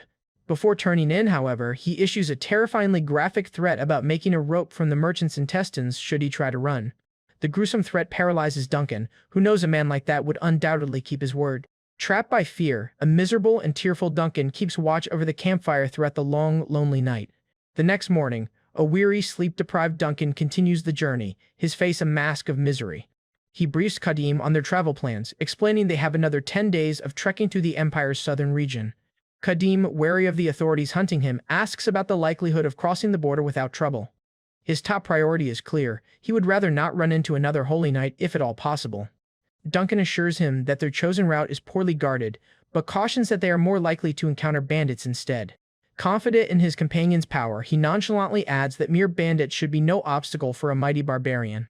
The merchant points out a small, remote castle on their route where they can safely restock on food and supplies, explaining that the Elga Faith's influence probably doesn't reach that far. Tracing the path on his map, Duncan shows Kadim a shortcut called the Golden Road that will lead them directly to their destination, Vestana. Kadim contemplates the arduous journey ahead, acknowledging that while difficult, it's a vast improvement over the hellish days of his past life. He recalls how, 300 years ago, the fractured kingdoms of the East were deeply distrustful and hostile toward any outsiders. In those days, a massive, intimidating barbarian like himself would have been met with immediate suspicion and aggression. The memory brings to mind his first meeting with Melissa, who initially regarded him with the same disgust one would an insect. He reflects that he couldn't blame the sheltered young mage for being wary of a fearsome barbarian suddenly asking to travel with her. A flashback shows her notes from their first encounter, in which she speculated he might be a criminal or even a human-monster hybrid. A faint smile touches his lips as he dismisses the fond but ultimately useless memory of his old friend. Duncan pulls him from his thoughts, reassuring him that the modern Free Cities Alliance is much more accepting of outsiders. Noticing Kadim's silence, a nervous Duncan frantically insists that he is telling the truth about the Alliance's hospitality. Suddenly, their path is blocked by a tense standoff between two groups of rough-looking men. Kadim turns to his guide, asking the experienced traveling merchant what he makes of the situation. Duncan surmises that one group appears to be bandits harassing another, seemingly unrelated group of thugs. Sensing that getting involved will only lead to unnecessary trouble, Kadim suggests they find another way around. But it's too late. The thugs being harassed spot his imposing figure and immediately begin shouting and pointing in his direction. He clicks his tongue in annoyance, frustrated that their attempt to avoid the confrontation has failed.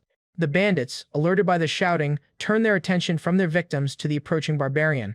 Wary of the newcomer's size, the bandits draw their swords and clubs, preparing for a fight. With no other choice, Kadim moves forward, ready to swiftly end this inconvenient interruption. His expression is unreadable as he sizes up the bizarre situation. To his surprise, the leader of the thugs throws his head back and lets out a triumphant shout. He turns to the bandits and yells, "Did you see that? You bastard said he wouldn't come. Come on, try messing with us now that he's right here." As the bandits begin to flee, another thug shouts, "Hey, they're running away. Hurry up and go tell your idiot boss." The thugs laugh uproariously as the bandits retreat, shouting for them to tell everyone that Agon's raging horn is here, leaving Kadim completely bewildered. Utterly annoyed, he glares at the men and coldly asks, "What are you doing?" Their leader smugly thanks the barbarian for his assistance, asking if he should formally address him as Agon's raging horn. Kadim lets out an exasperated sigh, flatly denying the title and giving them an ultimatum: get out of his way or die. The thugs are shocked into silence, their celebratory mood instantly evaporating as they realize their critical misunderstanding. They exchange nervous, wide-eyed glances as the terrifying implication of their mistake sinks in. The thug leader's face hardens with anger and humiliation as he slowly reaches for his dagger. His fear turning to fury, the leader explodes, demanding to know who the hell Kadim is to interfere, screaming and calling him a good-for-nothing bastard. While Duncan shrieks in terror, Kadim remains perfectly calm, utterly unimpressed by the thug's pathetic outburst. Enraged by the failed bluff, the thug leader and his gang surround our protagonist, demanding to know how he'll take responsibility for the mix-up. Our guy calmly assesses the situation, noting their sudden bravado now that they believe he's just some random barbarian and that they have him outnumbered. Just then, their attention shifts to Duncan, as one of them eyes the merchant's massive backpack, questioning if he's hiding something valuable, and they aggressively order the terrified guy to come forward so they can inspect the bag. Losing patience, he lunges towards him, but Kadim pushes him back with his elbow. And before he can lay a hand on the merchant, our guy silently intervenes. After that, the thug demand financial compensation, arguing that the barbarian's interference means they now have to fight their rivals without reinforcements. But Kadim, however, remains utterly unimpressed by their attempts at intimidation. Scoffing at his silence, Horsel sneers and suggests an alternative form of payment. They propose a new deal. Since he looks strong enough, he can fight alongside them while impersonating the legendary barbarian, Agon's raging horn, and reminds him how easily their rivals were scared off earlier. In a scoffing manner, they even try to coach him on the act, telling him to just shout, "I am Agon's raging horn," during the fight. The Horsel smugly declares that helping them will settle the score, crudely telling him that a real man takes responsibility for his actions, and questions his manhood in a pathetic attempt to provoke him. After that, the entire gang erupts in laughter, mocking his barbarian appearance and jeering that his silence must mean he's too scared to speak. From behind, Duncan watches with growing anxiety, wondering if our guy is holding back simply to avoid getting tangled up with a bunch of petty bandits. Deciding the matter is settled, Horso confidently pats him on the arm. That single touch is the final straw. A dangerous glint appears in Kadim's eyes. Completely oblivious to the danger, as the thug cheerfully suggests, they introduce themselves as new partners and ask for the barbarian's name. With chilling calm, he agrees to share his name, unsheathing his sword in a flash. And before the thug can even process what's happening, he decapitates the head clean through his neck, which rolls across the dirt, his smug expression frozen in death. The others stare in stunned silence, unable to comprehend the sudden, brutal execution of their comrade, and their leader's shock turns to pure terror as the reality of the situation crashes down on him. While the bandits scream in horror over their comrade's death, Duncan simply looks on, completely unsurprised by the bloody outcome. Fueled by fear and rage, they draw their weapons and foolishly charge, warning him that he won't leave alive. As they charge, he holds his bloodied sword aloft and formally introduces himself. "My name is Kadim," and declares his lineage with deadly seriousness, the great warrior of Atala. After a few moments, his axe stands still and a butterfly briefly lands on it. Taking a hold of the weapon, he pulls it out of the victim's head, and he calmly inspects its condition. With a chipped edge and a loose joint, clearly not designed for serious combat. He decides that he'll need to find a proper axe at the next castle, and tucks it away into his belt. The last surviving thug, their leader, is paralyzed with fear, having lost control of his bladder at the sight of the massacre. He trembles in shock, muttering the names of his fallen comrades as he realizes they are all dead. Then Kadim turns his cold, silent gaze to him. Panic finally takes over, and the thug leader turns to flee for his life, but trips himself and crashes face first into the dirt. Kadim pins the man to the ground with his foot, calmly stating that this new arrangement means he won't have to pull out his axe again, and then issues a chilling ultimatum: answer every question, or have his spine crushed, due to which the thug lets out a scream of pure agony and terror as pressure is applied. He begins his interrogation, asking about their gang and the identity of Agon's Raging Horn. The bandit can only groan in pain, too terrified to form a response. Seeing the interrogation is going nowhere, Duncan steps in to explain that Agon is a city in the center of the Free Cities Alliance, and elaborates that the city is famous for its massive arena, and that Agon's Raging Horn is a legendary gladiator and multiple-time champion. So our guy begins to piece it together, realizing they must have mistaken him for this legendary champion. Duncan, however, finds the story unlikely, arguing that a warrior of that stature wouldn't bother coming to such a remote area no matter the pay. Just then, from the ground, the captured bandit insists his boss and the famous gladiator are best friends, claiming the horn would come running if asked, and deliriously boasts that they'll all be dead meats once Agon's Raging Horn shows up. He also reveals their gang, the Blood Cave Gang, is in a turf war with the rival Black Hammer Gang, and explains that their boss supposedly called on his famous friend for help after being pushed out by the rival gang's superior numbers. After that, Duncan looks down at the rambling man with pity and bluntly tells him that he has been completely scammed, and lays out the simple logic: a true friend of that stature would have set him up with gold in a city, not let him languish as a petty bandit. By hearing this, the bandit is left speechless as the devastating truth of his boss's lies begins to sink in, and he struggles to accept the reality that his boss was a fraud and that his hero was never coming. Meanwhile, our guy decides his course of action and concludes that since he's already killed several gang members, it's better to eliminate the rest before they can ambush him. He also rationalizes that wiping them out is not only practical for survival, but also a good opportunity to loot supplies and find a better weapon. And with his decision made, he orders the captured bandit to lead him to the Blood Cave Gang's hideout. In response, the guy tries to refuse, but our guy presses down harder on the spine, intensifying the pain, and his protests quickly turn into screams of submission. They soon arrive at the entrance to the Blood Cave Gang's hideout, a simple cave guarded by 2 sentries. Deeper inside the cave, the gang's leader, Graham, sits impatiently on a makeshift throne. He rests his chin on his fist, looking thoroughly unimpressed with his current station in life. In a private monologue, he hypes himself up, introducing himself as the leader of the gang and a brothers to the famous Agon's Raging Horn, and screams in his delusion, claiming he made a name for himself as a proud and brave gladiator in Agon's prestigious arena. But the fantasy shatters as he admits the truth: he was a mediocre gladiator with a pathetic 1-4 record, and the Horn has no idea who he is, and confesses that he only lied about sending for help because his own men were pestering him, knowing the legendary warrior would never actually come. He then wonders where his life took such a wrong turn. All he wanted was a simple life, scraping by as a bandit chief with his crew of gullible idiots who bought into his exaggerated stories, and curses the rival Black Hammer Gang, blaming them for pushing into his territory and ruining his comfortable, if pathetic, existence.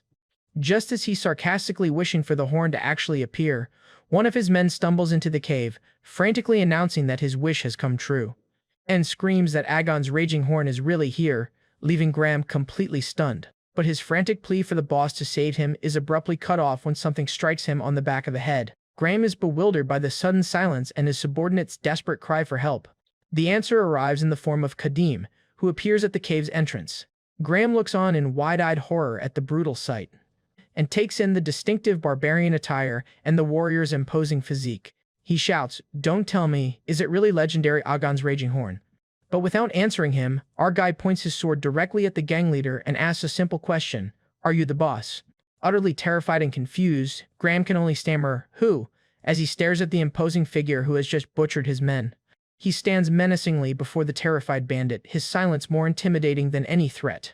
Graham's mind races. He has seen the real Agon's Raging Horn before and immediately knows this terrifying stranger is an imposter. Stunned, he wonders where this barbarian could have possibly come from to attack their gang, and quickly assesses that if this man made it this far, all his subordinates outside must already be dead. So finally concludes that regardless of his identity, this intruder is an undeniably dangerous enemy. Frustrated by this sudden intrusion, he clenches his fist, preparing for a fight. And deciding to take the initiative, he lunges forward, determined to strike the first blow. However, our guy is unimpressed, finding it merely interesting that the bandit plans to fight him barehanded. Tapping into his fighting spirit, Graham's eyes glow with power. But then our guy is stunned to see the sudden turn of action, when Bandit's leader kneels before him and desperately begs for his life, calling him Big Brother. As he offers up the gang's valuables, Kadim coldly tells him to stop calling him Big Brother. Watching from the side, Duncan recognizes the bandit's desperate groveling, Riley noting it's a posture of someone begging for their life. Just then, Graham panics and asks in confusion why he is raising his sword. In a last-ditch effort, he promises to pay a regular tribute if he will just spare his life, but despairs, realizing his pleas are useless and that he's about to die pathetically despite having survived the brutal arena. Just as he gives up hope, however, a sudden desperate idea strikes him. Yelling to stall his execution, he offers Kadim a treasure map, and clarifies that it's a map leading to the location of a legendary dwarven throwing axe. The mention of a rare dwarven weapon immediately piques Kadim's interest. Just then, Graham eagerly claims the legendary axe is the one was crafted with the very heart and soul of dwarven artisans. His interest secured, and orders the bandit leader to keep talking. However, the bandit leader breathes a sigh of relief, knowing he's hooked him with the promise of rare dwarven equipment, and continues his sales pitch, describing the axe's magical properties such as a blade that never dulls and the ability to fly toward its target. Our guy internally confirms the value of the offer, recalling that dwarven equipment has excellent stats and special effects, far beyond human-made gear. But obtaining dwarven equipment, however, is an extremely difficult task. In this world, fantasy races like dwarves and elves exist, but they are minor races that keep to themselves. And he knows that since dwarves dislike humans, they would never willingly sell their equipment, which makes it incredibly rare. But if the bandit's words are true, this is an opportunity he cannot miss, because high-performance weapons are absolutely necessary, if only to avoid relying too much on demon blood. So having made his decision, he gets straight to the point, demanding, "Where's the map?" Feeling he now has some leverage, the bandit's leader tries to negotiate, asking for a guarantee of his life first because clings to the map as his only lifeline, unwilling to give it up so easily. But he scoffs at the very idea that a mere bandit thinks he's in any position to negotiate. Without warning, he demonstrates his displeasure by stabbing him non-fatally with the tip of his sword. As the bandit screams in agony, he informs him that he has a few negotiation tricks of his own.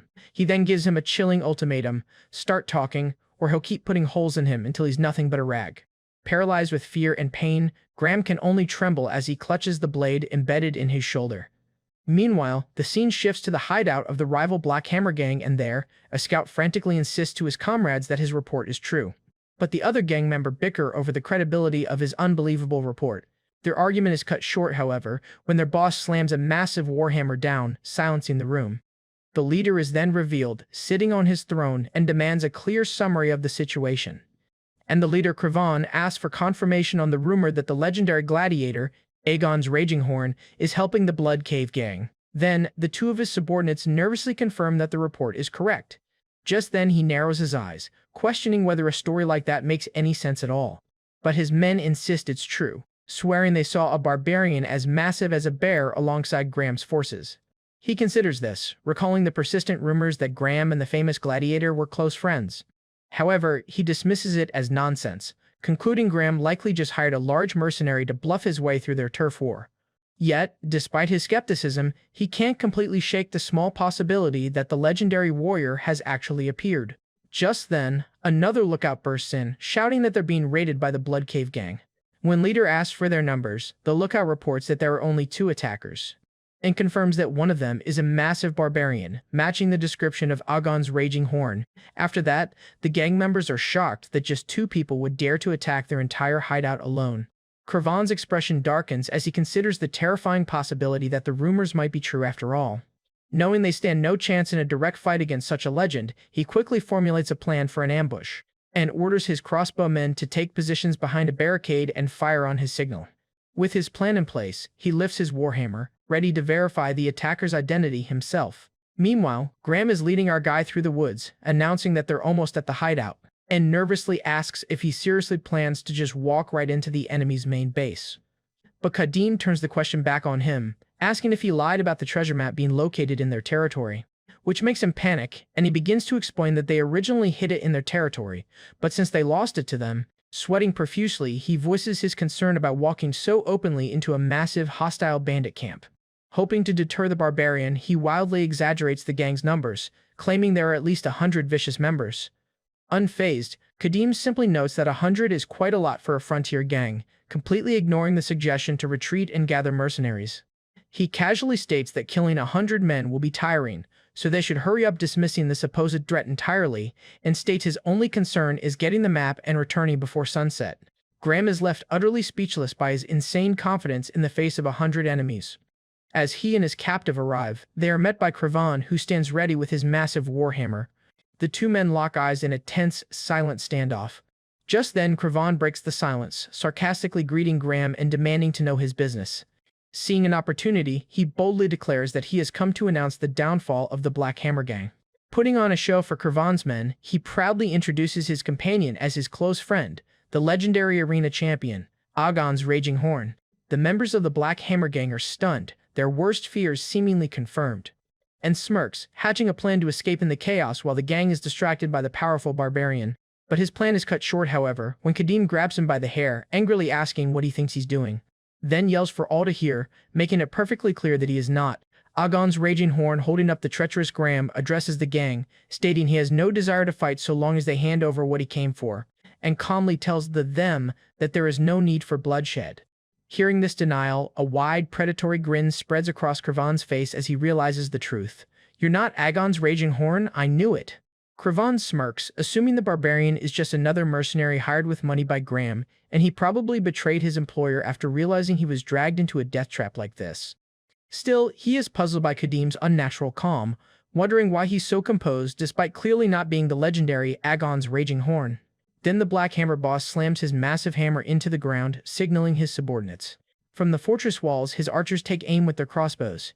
Meanwhile, more of his men, hidden in the bushes, advance into position for the attack. Soon, our guy and Graham find themselves completely surrounded. Believing Kadim is just another mercenary, Cravan offers to cooperate in finding whatever treasure he's after. But he coldly dismisses the offer, stating that Graham already knows the location and that Cravan's men simply need to get out of his way. At the mention of a map, Cravan's face contorts with confusion. Just then, he brandishes a map and asks, "Is this what you're talking about?" To which Graham is utterly horrified, stammering in disbelief at how Cravan could possibly possess it.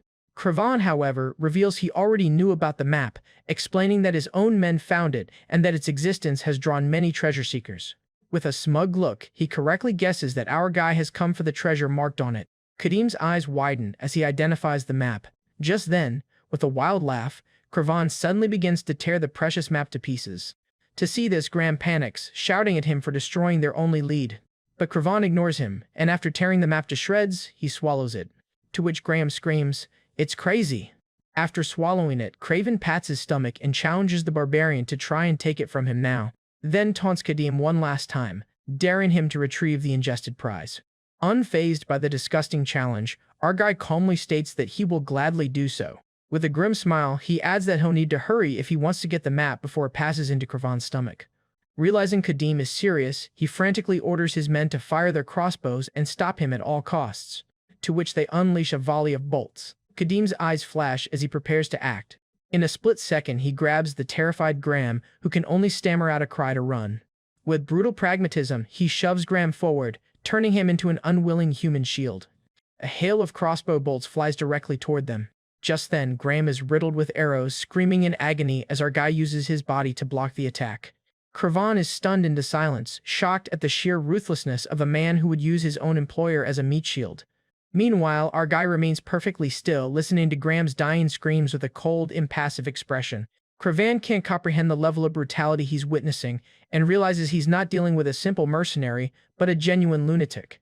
However, he rallies his men, ordering them to aim for Kadim's exposed body parts and reload as fast as they can. One of the crossbowmen fumbles with his weapon, cursing as he tries to reload. But before he can fire again, our guy hurls his axe with deadly precision. Just then, the crossbowman's eyes go wide with terror as he sees the axe spinning toward him. The axe finds its mark, embedding itself deep in his skull. The impact is devastating, ending his life in an instant.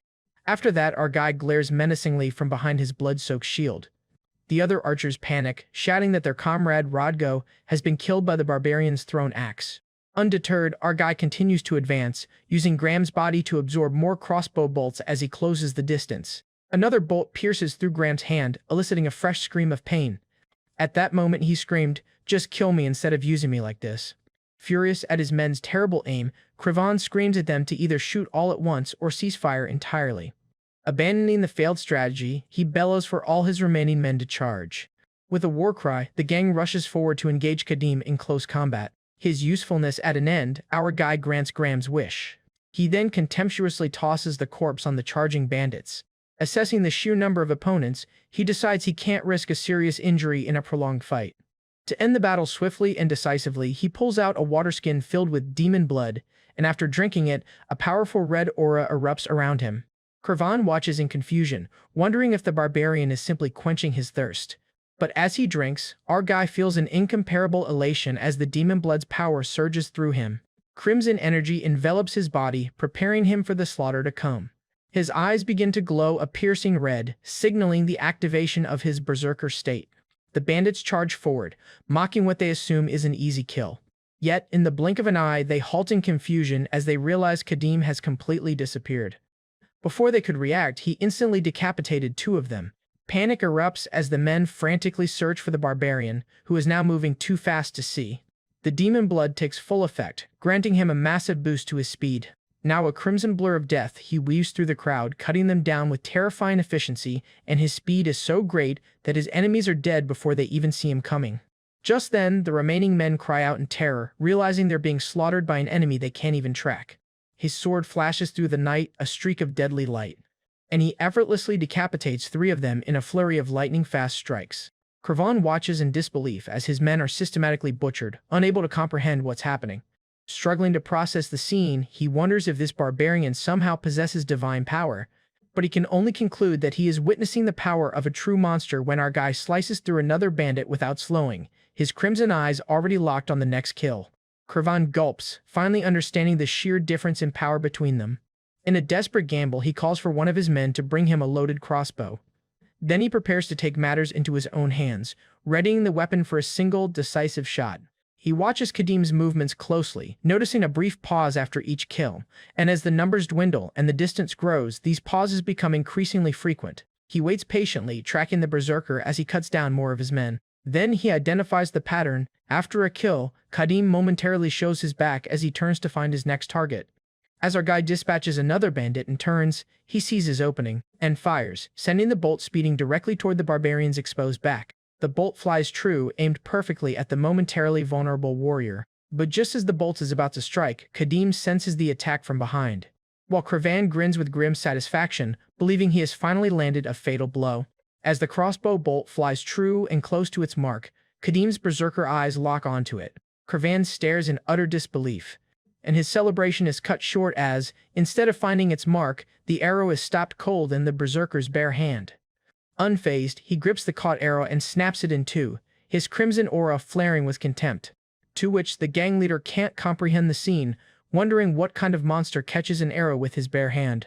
Now, our guy is ready to stomp forward.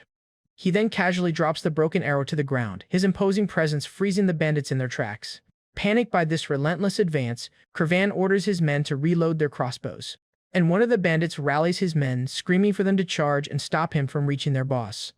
In response, our guy unleashes a whirlwind of steel, his sword cutting through the charging bandits, and now the battlefield becomes a blur of motion and gore as he carves a path through them.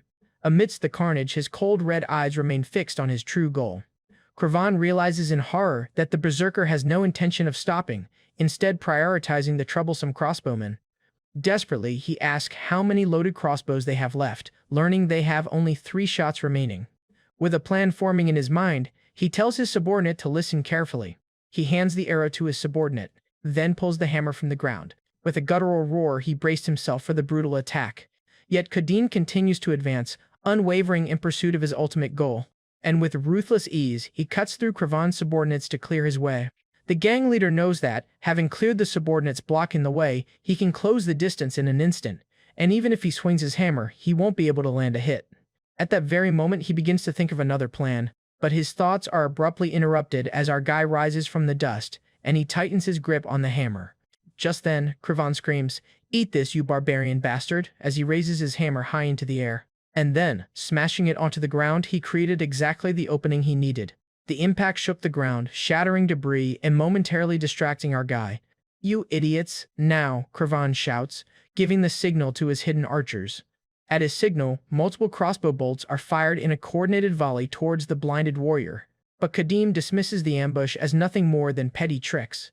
While the arrows fly, Kravan grabs his own dropped crossbow and quickly loads a bolt, preparing for his own follow-up shot. Our guy, however, effortlessly deflects the volley of arrows, taunting him for his cheap tricks. When suddenly, Kravan shouts, "Hey, barbarian, let's see you try to catch this too." And our guy notices that Kravan suddenly appears from below, ready to shoot an arrow at his face. The gang leader doesn't hesitate, firing his crossbow at point-blank range anyway, and laughs maniacally, certain that a shot at this range is impossible to dodge. But Kadim stands firm, even with an arrow piercing his face, and his eyes burn with a feral, predatory gleam. Kravan's confidence shatters as he realizes his final gambit has failed. Just then, our guy closes the distance in an instant and slashes at Kravan's legs. Kravan can only let out a choked gasp, completely overpowered. As he kneels to the ground with his paralyzed legs, he screams in agony. He desperately thinks the arrow must have been a direct hit. How did he dodge it? To the shock of all, Kadim snatched the arrow with his teeth and flung it from his mouth with disdain. Kravan is paralyzed with fear, having just witnessed someone catch an arrow with his teeth from such a distance. Just then, Kadim tells him to wait quietly while he deals with the rest of his subordinates. The bandit boss can only listen to the screams of his men as they are slaughtered, realizing it's hopeless. Finally, Kadim's sword slams into the ground next to Kravan, signifying the end of the massacre. With the battle over, he calmly addresses the terrified gang leader, who can only admit, "I know it's a bit late to bring this up, but..." Kneeling amidst the bodies of his men, he begs for his life, to which our guy assures him that he won't kill him, but he will slice open his stomach to retrieve the map. Panicked, Kravan screams that there's no need for that, as he has the map's contents memorized, and hastily explains that the map leads to an ancient treasure hidden in a black chest at Molden Castle. Then our guy questions why a bandit like him wouldn't have already taken the treasure for himself. To which he explains that his gang was forced to move because Molden Castle is currently surrounded by hundreds of soldiers. Cutting him off, our guy demands to know which troops are besieging the castle and why. Kravan reveals that it is Viscount Adlin's army, sent to execute the demon Baron of Molden for allegedly making a pact with a demon, and adds that rumors suggest there are other hidden motives at play. That it's likely a political fabrication, because if there were real proof, the Holy Knights of the Elga Faith would have intervened. Our guy reflects that his simple quest for a map has suddenly become far more complicated. Deciding he can't trust the word of a bandit, he readies his sword, intent on verifying the story by taking the map himself. Then states plainly that he doesn't believe him and asks, "Didn't you say it earlier to take it if he can?" Before striking the final blow, and the gang leader can only curse his fate as his life comes to an end. Later that night, our guy and Duncan are gathered around a campfire. Then our guy presents the gruesome, bloody mess of paper to the merchant, telling him to piece the map together. Duncan is horrified when he nonchalantly reveals he retrieved the map from the bandit's stomach, and explains that since the man had torn up and swallowed the map, he simply took it back from the source. After piecing together the grisly puzzle, the merchant confirms the map's details match what the bandit boss had said, and he concludes that the story about Molden Castle must also be true. The title Demon Baron catches the attention of our guy, making him pause as he considers his next move. Meanwhile, Lady Helia's investigation has led her to the village Kadim recently passed through. A nervous villager lies to her, insisting no one has passed through their village recently. And he begs her to believe him, insisting that no incidents have occurred recently. The Holy Knight commander, flanked by her subordinate, listens to the villagers' pleas with a skeptical expression. Unconvinced by their nervous denials, she challenges them, asking if they can swear their words are true before the goddess Elga. Recalling the villagers' story, Lady Helia begins her interrogation. She challenges them, demanding they swear before Elga that no mercenary passed through their village. Terrified, the village spokesman and his wife reluctantly confirm their story, their fear palpable. Still unconvinced, she narrows her eyes and repeats her demand, telling the woman to swear to it. However, the villagers are paralyzed, remembering Kadim's dire warning to never mention him or the demon to anyone, and his chilling threat to return and slaughter them all hangs heavy in their minds. Indeed, the sheer intensity of his promise still terrifies them to their core. Recalling his promise to massacre everyone if they speak, the woman sweats profusely, yet still swears their story is true. Helia finds the situation strange. After all, the traces of her target led directly to this village, so how could no one have passed through? But the woman desperately maintains the lie, swearing on Elga's name that no mercenary came through. But Helia's sharp intellect catches him in a slip-up, as she points out that she never specified her target was a mercenary. To this, the woman immediately realizes his grave mistake, his face contorting in panic. Knowing she's been lied to, the Holy Knight's expression hardens while she silently draws her sword. The weight of her lie, coupled with the sight of the drawn blade, sends her into a state of sheer terror. Just then, they hear a piercing scream that instantly draws their attention. Reacting to this, Helia inquires, "What is that sound?" Trying to cover their tracks, the woman frantically pleads with the Holy Knight to pay it no mind, insisting it's nothing. Unswayed by their pleas, however, she remains silent and suspicious. She enters the house and is immediately struck by a palpable evil presence. There, she discovers a young man named Moroni convulsing violently on the floor, clearly in agony. She immediately diagnoses it as severe demonic possession, but the boy's mother desperately lies, claiming it's just a chronic illness he's had since he was young. Ignoring the mother's protests, she steps forward to deal with the possessed boy. But the mother grabs onto her leg, begging the Holy Knight not to interfere. Helia then begins a powerful prayer, calling on the Lord of Light to have mercy on the soul stained by an inner demon. With the final words, she consecrates this lamb. She channels her holy power into him. A blinding flash of holy light erupts from her hand, engulfing his head. The radiant energy fills the entire room, the clear sign of a powerful purification ritual. The other villagers watch, stunned, feeling a warm and holy energy they've never experienced before. As the light fades, Moroni goes still, his convulsions finally ceasing. His mother rushes to his side, tears of relief streaming down her face, as Helia announces that the child has been saved from the demon the devil had planted now and forever, and adds that the child's soul shall never again suffer from the devil's whispers. Overcome with gratitude, the mother begins to thank the Holy Knight for saving her son. But in an instant, her gratitude turns to horror as she looks up from her son's body. In a shocking display of fanaticism, Helia raised her flaming sword and decapitated the boy with merciless precision. Then she coldly states her doctrine: a lamb once stained by evil, even if purified, cannot be allowed to live, and according to her faith, one who has forsaken the light must offer their life as a sacrifice to wash away their sin. The mother is left in a state of catatonic shock, unable to comprehend why her son's head is suddenly missing. Then the horrific reality sets in, and she breaks down, letting out a wail of pure agony. Helia callously comforts the grieving woman, stating that she only took his life after destroying the inner demon, and that he will now rest eternally by Elga's side. Her mercy, however, does not extend to the mother, whom she condemns as an unbeliever for breaking her oath to Elga. Threatening the woman with an eternity of wandering in endless darkness, Helia demands she confess the truth immediately. Finally, with her leverage established through brutal fanaticism, she asks her true question: that evil spirit, where did the barbarian go? Meanwhile, far from the village, Kadim and Duncan rest by a campfire under a starry sky. Duncan reports on their now abundant supplies, gratefully noting that they have more than enough food thanks to Kadim having wiped out 2 bandit gangs. But he apologetically adds that despite the loot, he couldn't find the high-quality weapons the warrior was looking for. Changing the subject, Kadim asks him if he knows anything about the Lord of Molden. Duncan recalls hearing the Lord called the Demon Baron, speculating the name comes from either his harsh rule or an actual contract with a demon. However, he also recalls meeting a merchant who spoke fondly of Molden, suggesting the Lord can't be all that evil or greedy. Kadim scoffs at the notion, explaining that plenty of demons grant prosperity, only to rip it away later to feed on the resulting pain and despair. He resolves to investigate Molden himself, but worries if his meager supply of demon blood and single sword will be enough. He then contemplates his small water skin of blood, questioning if it contains enough power to break through the hundreds of soldiers besieging the castle. Timidly, Duncan interrupts his thoughts to ask a question. To this, Kadim gives him a questioning look, waiting for him to continue. Duncan asks about the title Great Warrior of Atala that Kadim used earlier, curious about who receives such a special designation. Kadim's eyes narrow as he suspiciously asks the merchant why he's bringing this up. He nervously explains that he's heard the famous mercenary, Aegon's Raging Horn, also calls himself the Great Warrior of Atala. And aside from that legendary mercenary, he hadn't known anyone else who claimed the title of the Great Warrior of Atala. To this, Kadim's fury ignites, and his sudden surge of murderous intent makes Duncan recoil in terror. The merchant immediately falls to the ground, apologizing profusely for his deadly sin of asking a useless question. Kadim begins to explain, the Great Warrior of Atala is not a mere nickname, but a sacred title held by only one person. It is bestowed upon the chosen warrior who bears the sacred mission to slaughter great demons for their god, Atala. Then clarifies that there can never be 2 great warriors at once, as only the title holder can receive the power to end a great demon's life. And this leads him to 2 possibilities. Either Aegon's Raging Horn is an ignorant impostor, or, more disturbingly, his god Atala has forgotten him and chosen a new champion. Pushing his anger aside, he tells Duncan to get up and rest, informing him they will be leaving for Molden at daybreak. Relieved, the merchant scrambles to his feet to prepare for the night.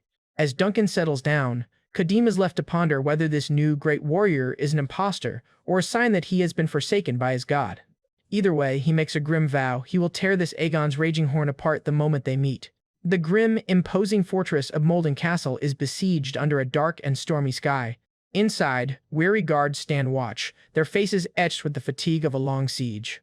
From the battlements, they look out over the vast encampment of Viscount Adlin's army. More of Baron Molden's soldiers patrol the walls, their expressions grim and determined. Hidden in the nearby bushes, Kadim and Duncan scout the perimeter of the military camp. Overwhelmed by the sight of hundreds of soldiers, Duncan questions how they could possibly enter the castle. Unfazed, Kadim tells the merchant to find a safe place to hide, as he intends to go in alone. Duncan panics at the thought of him taking on the entire army, but Kadim clarifies that he'll just use the cover of night to deal with the sentries. But just as he formulates his plan, the heavy portcullis of Molden Castle begins to rise. A completely unexpected development. Stunned, they both watch as the gate unexpectedly opens. Duncan frantically asks what's happening, wondering if Baron Molden is planning an all-out war. Kadim, however, sees the opening gate not as a problem, but as a perfect opportunity, realizing there's no time to hesitate. And he quickly grabs the bewildered merchant, telling him to hold on tight. Wreathed in a blood-red aura, he draws his sword and prepares to charge.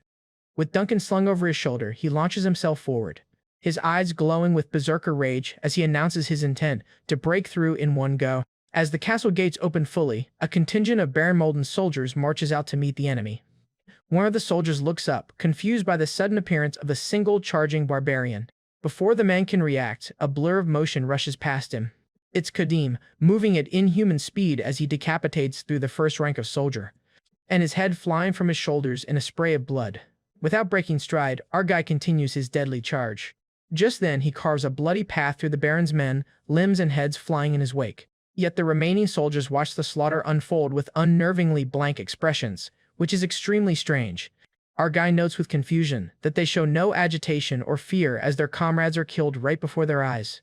Deciding he doesn't have time for curiosity, he continues his brutal assault. With his eyes fixed on the open gate, he resolves to break through while he has the chance. He plants his foot and launches himself forward again with explosive force. Quickly, he closes the distance on a soldier who appears to be their commander. With brutal precision, he plants his foot on the commander's skull and smashes his skull mercilessly, a brutal display of force. Catching his breath for a moment, the berserker stands amidst the carnage. Having carved his way through, he notes he's reached the man at the front, dropping Duncan to the ground. All around them, the battlefield is littered with the dismembered bodies of Baron Molden's soldiers. After that, our guy turns his cold, red-eyed gaze toward the leader of the now decimated force. The leader, Baron Molden, looks on in shock, asking the blood-soaked barbarian what he is, and formally demands to know who this stranger is, declaring himself as the lord of this castle. However, our guy cynically asks if he's the infamous demon baron and questions why he's outside the castle walls. With regret, the baron denies the rumor of demonic kinship, explaining that other factors are involved. Unmoved by excuses, Kadim insists he'll discover the truth himself, urging him to follow. Baron Molden desperately protests, explaining that he came out to sacrifice his life for his people, so this was his plan all along. Kadim silences him with a blunt, "Shut up, you can die later," his priorities clearly set on interrogation, not honor. The scene shifts back in time, where two of Molden's guards wonder where their lord's plan went so wrong. A flashback shows Baron Molden himself bringing water to his soldiers on the wall, who are surprised to see their lord among them. A young soldier named Delton insists the Baron shouldn't be doing such menial work, but his lord warmly compliments him on becoming a proper soldier, and dismisses their concerns, stating that staying on high alert for 4 months is much harder work. Then he laments that his soldiers are suffering because of his own incompetence as a lord. This says a lot about his character. Delton passionately refutes this, blaming Adlin's wickedness and affirming that it is their honor to follow him. He listens to his soldiers' loyal words with a heavy heart. He thanks his men, but resolves that he cannot let them suffer any longer. To this, they are left confused by their lord's somber and cryptic words. Later, inside his chambers, he comments to his wife that the weather is warming, meaning they won't have to worry about firewood, and stands silently for a moment while his wife sits patiently in the background. She cuts to the chase, knowing he didn't come just to talk about the weather, and asks what truly brings him to her. He wistfully remembers the tulip bulbs she had ordered from the Alliance's territory and planted last year. Then he remarks on her wonderful aesthetic sense, and how beautiful it would have been if the tulips had bloomed. The Baroness dismisses the thought, stating that with the castle suffering from famine, tulips hardly matter. After that, he sadly recounts seeing starving children digging up and eating those very tulip bulbs, stuffing them into their mouths even as he watched, a heartbreaking sign of how desperate the situation has become. With a sharp gaze, his wife asks if he scolded the children for it. He replies, "Scold them for what?" while taking full responsibility for the suffering of his people, and explains that after 4 months under siege, their winter provisions are gone and the people are forced to hold farming tools as weapons. With grim determination, he tells his wife that he will end everything today and die an honorable death because he believes that if he dies, Viscount Adlin will no longer have a justification to continue the siege, a truly desperate decision. To this, the Baroness cries out that the Demon Baron rumor is a lie and not the real reason for the attack. He calmly explains that to their enemies, the truth is not what's important, only profit and justification. He then lays out a desperate contingency plan. If his death doesn't stop the Viscount, she must send a messenger to the Emperor or defect to the Alliance for help. Solemnly, he entrusts the future of Molden and its people to his wife with a heavy heart. She accepts, as he asks her to lead their territory wisely. Just then, he declares that the long, dragging battle will end today with the death of the Demon Baron, and this was his plan for a noble sacrifice, a plan that has now been completely interrupted. Back in the present, the Baron's remaining soldiers rush to his side as Kadim holds him captive, asking if their lord is all right. And he can only stare at his captor, wondering who on earth this mysterious barbarian is. Suddenly, one of the remaining soldiers screams in terror, pointing toward the opposing army, and everyone's attention snaps toward Viscount Adlin's soldiers, who are standing in formation. Then, Adlin's men begin to stir, letting out guttural groans as a strange aura surrounds them. One soldier screams, his eyes glowing with a demonic red light, revealing that they are all possessed. This finally explains their strange, emotionless behavior. Kadim and the Baron's men can only stare in shock at the horrifying transformation of the entire enemy army. With authority, the Baron commands his men to close the castle gates at once. The massive portcullis begins its descent, threatening to seal the entrance. But the demon-possessed army is undeterred, continuing its relentless advance on the closing gate. They march forward with lifeless, terrifying expressions. They show no fear at all. Baron Molden and his soldiers realize with dawning horror that something is deeply wrong with the attacking army. Meanwhile, Kadim spots a soldier wielding a spear and snatches it from him with ease. Now armed, he coldly tells the nobleman, "Bring me that spear." With a surge of power, Kadim braces himself, ready to hurl the spear at the charging army. He then hurls it like javelins with incredible force toward the possessed soldiers. The spear finds its mark, piercing through the advancing horde, and it decimates the front lines of the attacking army. A brutal display of power. The Baron and his men can only watch in shock, exclaiming, "Who's that barbarian?" After that, Kadim simply says, "Next," as he prepares for his next move, as if this was nothing to him. And just then he launches a volley of spears, streaking through the air toward the charging army. The spears pierce the frontline soldiers, killing many of them. Terrified, the Baron's men realize the crazed attackers won't stop, and they must close the gate quickly. As the gate continues to lower, it seems the castle will be sealed just in time. But suddenly, the gate grinds to a halt, leaving the Baron and his men wondering what happened. High above, the soldiers at the winch panic, shouting that the mechanism is jammed and won't budge. The Baron looks on in absolute despair, muttering, "Oh no, my God," just when they thought they were safe. Watching the predicament, Kadim clicks his tongue in annoyance. Taking charge, the Baron orders his men to gather at the gate and sends soldiers to find an engineer. He continues to command his troops, sending the strongest soldiers to the winch. But Kadim ignores the orders, calmly walking up to the half-closed gate himself.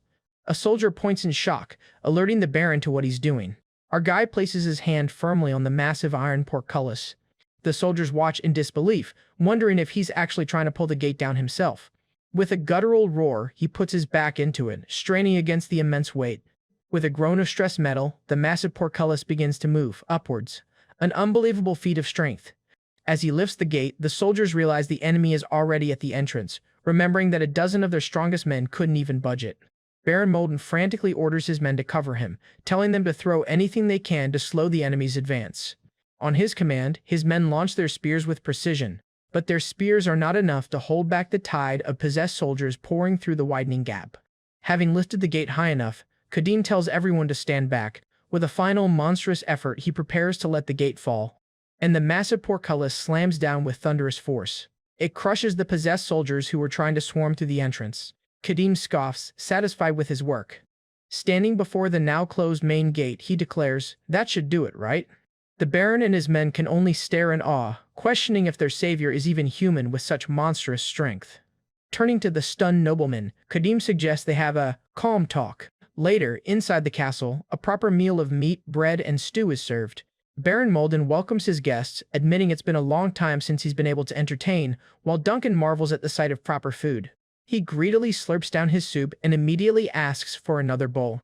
Kadim, however, eyes the feast suspiciously, questioning how they can have so much food during such a long siege.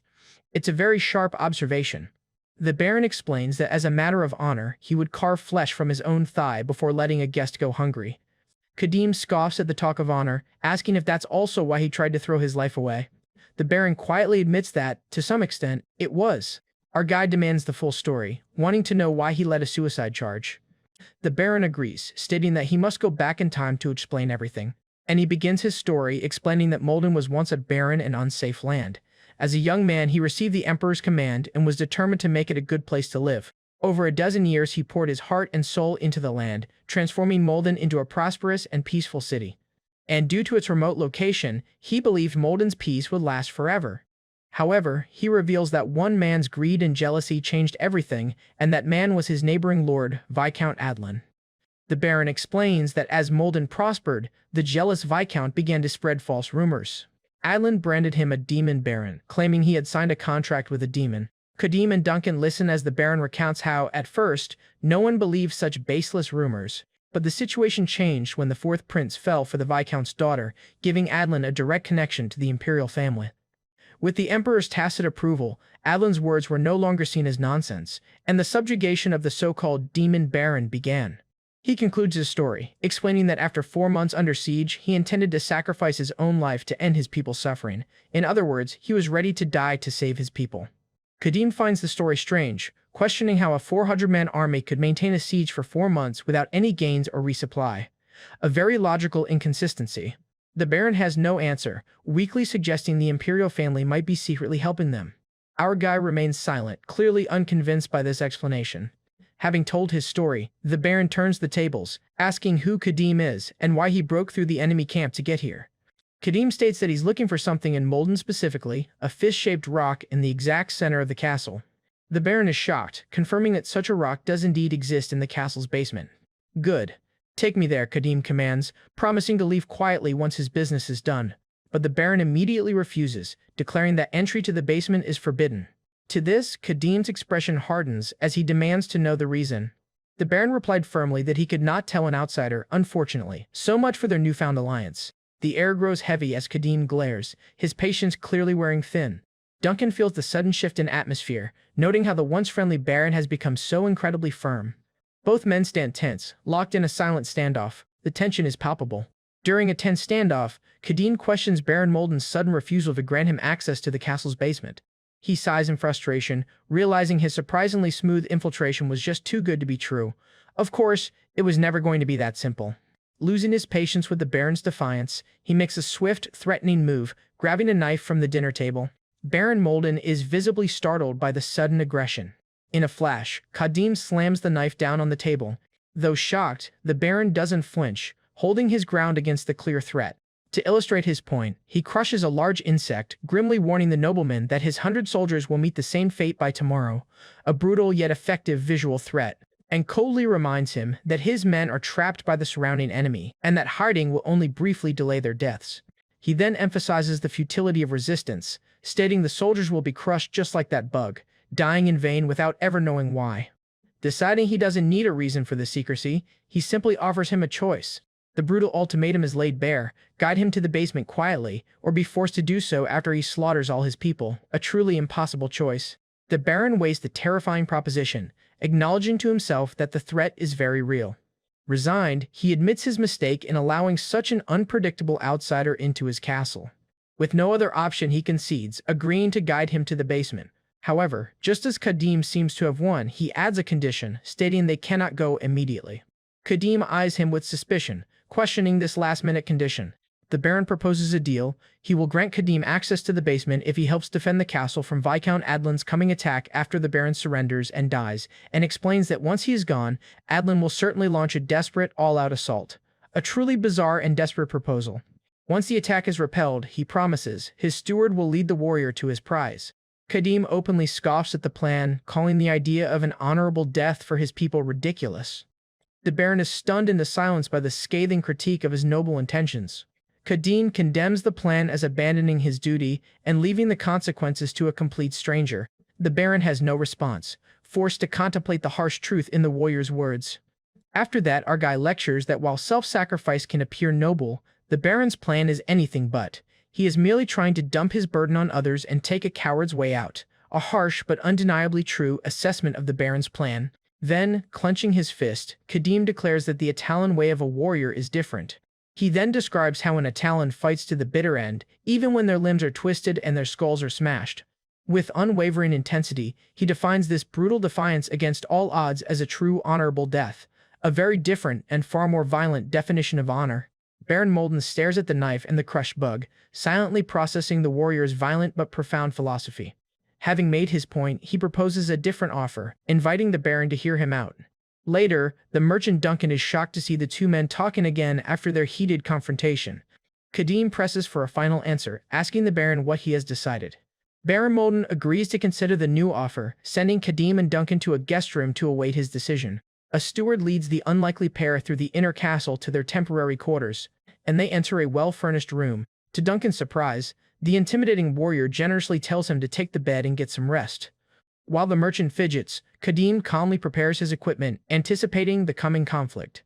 Duncan sits anxiously on the edge of the bed, clearly too unsettled to relax. He finally summons his courage, asking Kadim if he truly believes the Baron will accept his deal.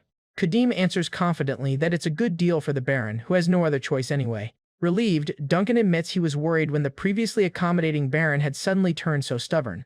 He then wonders aloud why the nobleman was so desperate to keep them out of the basement. Kadim turns to him with a knowing look, claiming the reason is obvious. A confused Duncan asks what could possibly be so obvious. But their conversation is cut short as the door to their room swings open. Baron Molden has returned, his decision presumably made. He stands before them, his posture and expression showing a newfound resolve. It seems Kadim's words had a profound effect. Noting the Baron's quick return, Kadim cuts to the chase and asks if he's made up his mind. With a firm nod, Baron Molden confirms he has. Satisfied, Kadim says, "Good, then get ready," as night begins to fall over the castle. On the moonlit castle ramparts, preparations for a sortie are underway. Two guardsmen stand watch, unaware of the impending action. One of the guards is startled by the sound of approaching footsteps. They raise their spears, challenging Kadim and the Baron as they emerge from the darkness. The guards are stunned into silence when they realize their leader, Baron Molden, is accompanied Kadim. Delton's fellow guardsmen question why their lord is out so late and wearing such strange battle armor.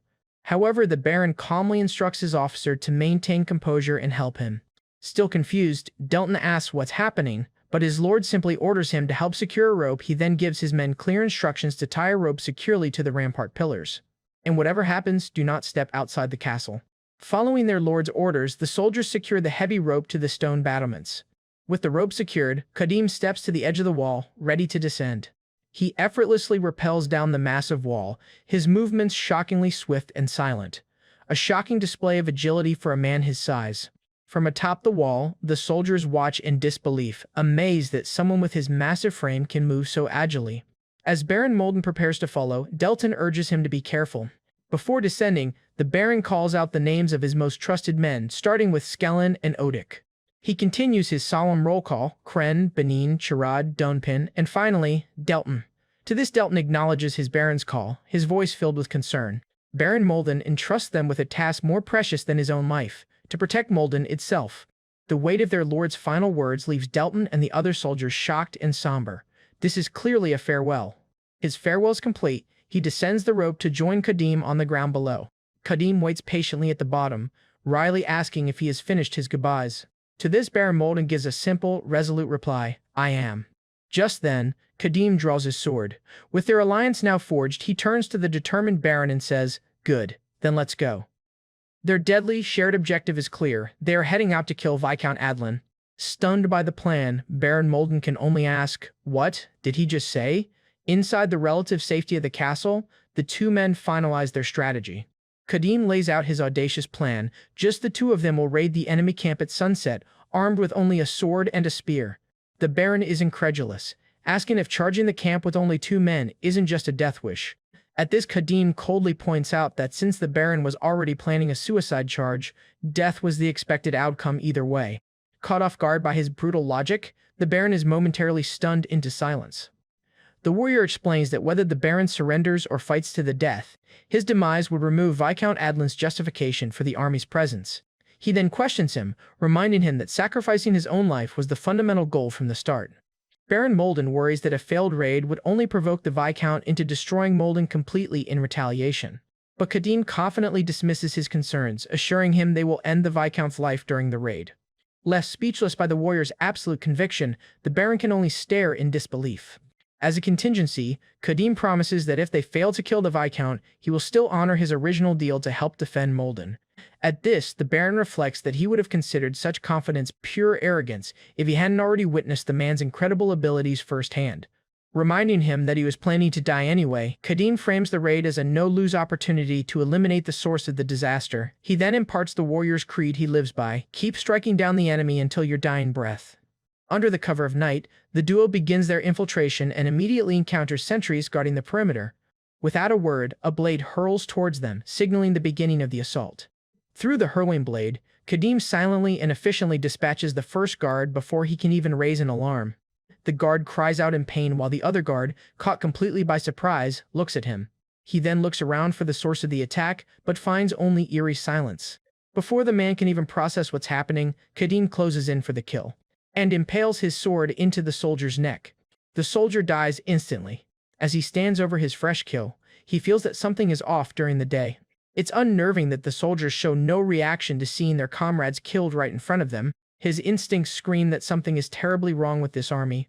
Kadim examines the dead soldier's gaunt, emaciated face, realizing he's nothing more than skin and bones. He deduces that this level of starvation is extreme, which makes it all the more suspicious that these soldiers haven't deserted. Pushing past the bodies, he continues deeper into the enemy encampment. A tense expression crosses his face as he processes this grim discovery. Baron Molden, still processing the swift and brutal killings, watches him with a questioning look. But the warrior remains focused on the mission, his eyes scanning the path ahead. With grim resolve, he simply tells the Baron, "Let's go deeper into the camp."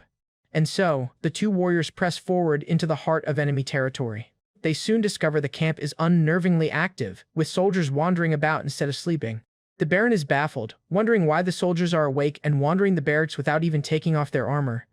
Just then, one of the wandering soldiers, its expression hollow and lifeless, slowly turns its head towards them.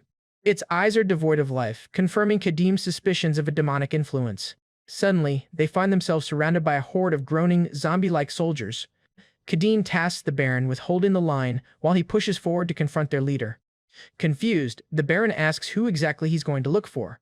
Kadim states the obvious: he's going straight for the commander, Viscount Adlin. He then explains to the shocked Baron that as the commander, the Viscount must possess the strongest demonic malice. Kadim then gives his final order to the Baron: go wild to your heart's content until your dying breath, and reminds him that these are the very enemies who destroyed his land and people. His precious treasure inspired by those words, Baron Molden finds his resolve and prepares to fight for his home. Just then, our guy readies himself and hurls 2 knives towards the 2 zombie soldiers, and the knives pierce the throats of the mindless soldiers. After that, he prepares to carve a path through the horde, now armed with a sword and an axe.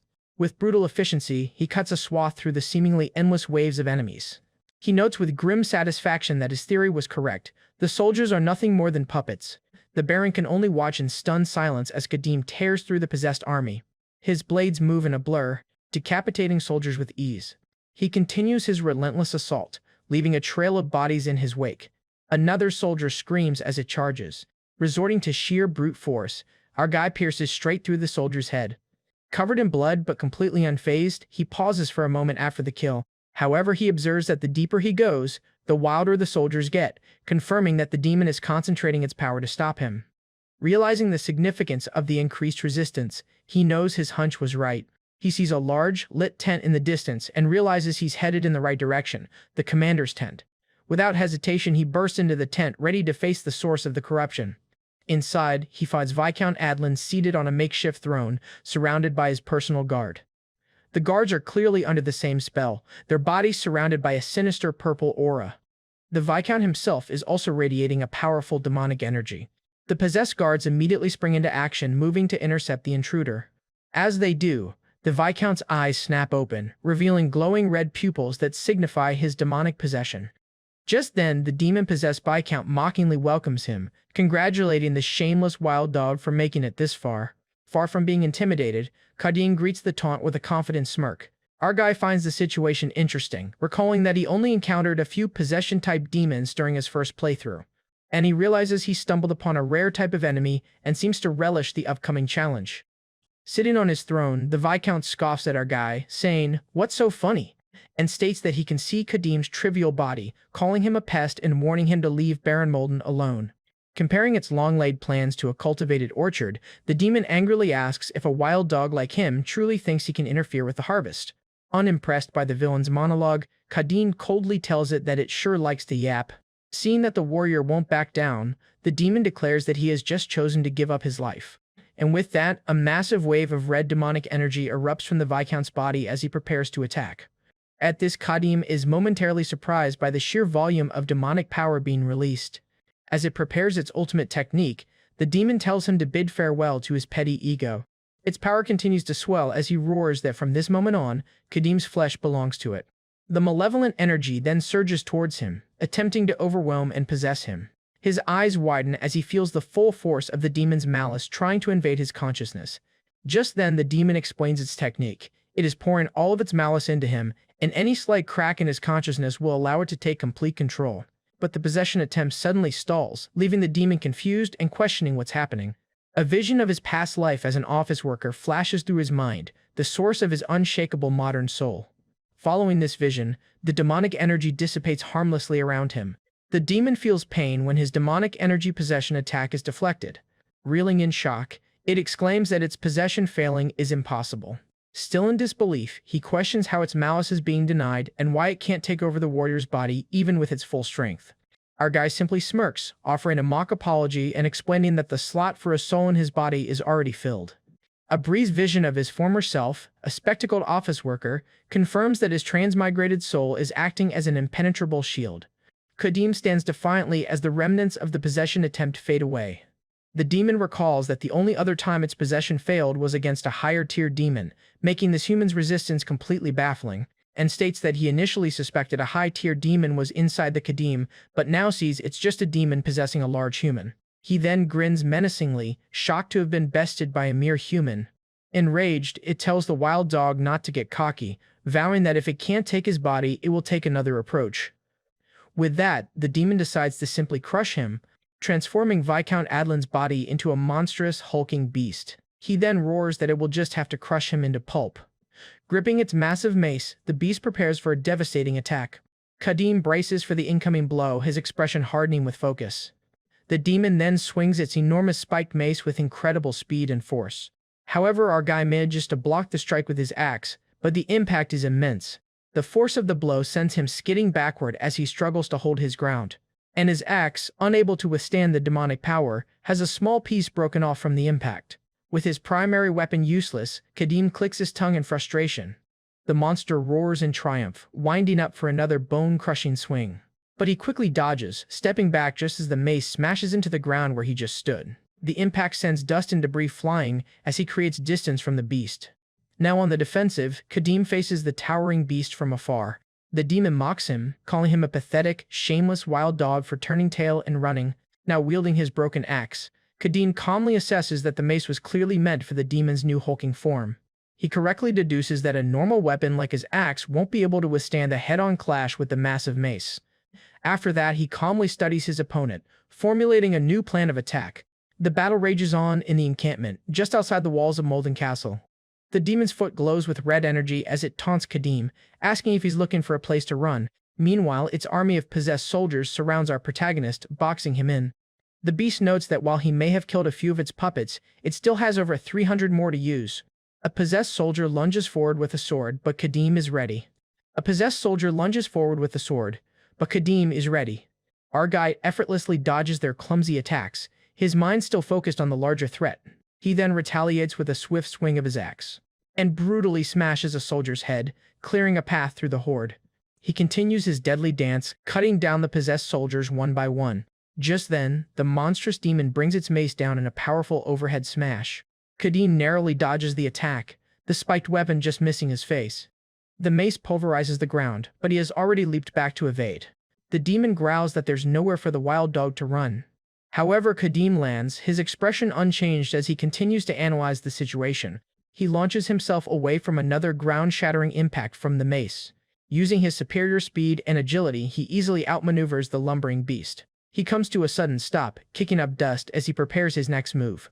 Frustrated by his evasiveness, the demon insults him, saying, "Rat is a more fitting name than wild dog." However, Kadim simply glances back toward the castle gates, a subtle hint at his true strategy. The demon notices his glances and mistakenly believes he's planning to flee to the castle for safety, calling the idea futile. Meanwhile, high on the castle walls, Duncan ascends the stairs, putting Kadim's secret plan into motion. Back on the battlefield, the beast taunts Kadim, stating that it's true, a human body can never stand against a demon, and continues his verbal jab, saying that to kill him, he should have brought Elga's hounds, the elite forces of the Holy Knights. At this, our guy concedes, "That's right, in my current state it would be difficult to smash the demon's muscle puppet." The demon laughs maniacally, believing Kadim has finally admitted defeat and calling him foolish. But with a sharp glint in his eye, Kadim changes the subject, asking about its true body. The demon is caught completely off guard by the question, unsure of what he's implying. Just then, on the castle ramparts, a panicked Duncan calls out to Kadim, his part of the plan seemingly complete. Kadim points out that if it's the demon's true body, then even a weak traveling merchant could handle it, and he finishes his taunt, asking if the demon agrees that its real form could be taken out quite easily. The demon's eyes widen in horrified realization as the meaning of his words sinks in. And worried, he says, "Could it be?" while glancing at the castle ramparts. Just then, blood drips onto the castle wall. The demon's true form, a small, fleshy, multi-eyed creature, is revealed, impaled by a dagger on the castle wall. The demon roars in agony and fury, screaming, You bastard." Kadim simply looks on with a cold, satisfied smile, his brilliant and ruthless plan having succeeded. Just then, a flashback reveals Kadim's deduction. Baron Molden isn't hiding a treasure, he is hiding a demon at this. Duncan is utterly shocked by the revelation, exclaiming in disbelief while our hero stands coolly behind him. The merchant voices his confusion, as he was certain the Baron was just hiding some treasure in the basement. However, Kadim explains that an honorable man like the Baron would only refuse a request so vehemently if he were hiding something truly shameful. With the deduction made, the two of them stand before the heavy, ornate doors leading to the castle basement. Duncan observes that the door is secured with a ridiculously large and sturdy-looking padlock, making entry seem all but impossible. But Kadim simply states, "Not anymore," as he flexes his muscles, preparing to brute force his way through. With a single, powerful pull, he shatters the massive lock, demonstrating his overwhelming strength. He then hands a dagger to Duncan, instructing him to sneak into the basement once the moon wanes and stab the demon's true form, a mere lump of flesh. Terrified, Duncan questions the plan, reminding him that they're dealing with a powerful demon. Kadim confidently reassures Duncan, promising that the demon will be so focused on fighting him that its defenseless true form will be an easy target after that. He gives his final, critical instruction, "Do not miss that moment." The scene flashes back to that very moment, as blood drips from the demon's main body. Duncan's dagger is plunged deep into the creature's true form, successfully completing his vital mission. Miles away, the possessed Viscount's hand reaches out as if in pain. The demon screams in agony, realizing its malice is no longer reaching its main body. As the connection is severed, it lets out a frustrated growl. In a fit of pure rage, he screams, "You bastard." However, Kadim looks up toward the castle walls and calmly says, "Well done, traveling merchant." The demon, now aware of its impending doom, vows to give him the most agonizing death imaginable.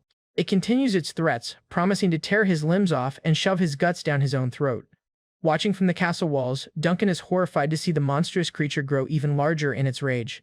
Our guy internally realizes that even with its true form dead, the malice possessing the vessel must be destroyed to finish the job. Just then, the enraged beast attacks, raising its massive mace. Our guy dodges the attack by sidestepping, and for the counterattack he swings his own axe. However, when his axe strikes the demon's body, it breaks and shatters into pieces. The demon scoffs at the pathetic weapon and calls our guy foolish, asking if he really believed it could even leave a scratch. And he again swings his massive mace. However, our guy deflects it with his sword. But the force of the blow sends our guy skidding backward. Our guy then notices his broken axe. The furious demon declares it will slaughter every last one of the molten runts until its host body falls apart. It then mockingly tells him that he won't live to see it, because he's going to die right here, right now. Kadim ignores the threat and shouts up to the castle walls, "Traveling merchant." The demon is momentarily confused by his seemingly random shout. From atop the castle walls, Duncan answers the call, shouting, "Yes, sir," and announces that he's brought the item Kadim asked for, the dwarven throwing axe. With a powerful heave, he throws the legendary axe from the battlements, sending it flying toward the battlefield. The glowing axe soars through the air, heading straight for him. But Duncan panics, realizing his own strength is far too weak to throw the axe the full distance. Kadim, however, confidently tells the merchant not to worry, for a true dwarven masterpiece has a will of its own. And as if hearing his words, the axe pulses with energy, proving it's no ordinary weapon.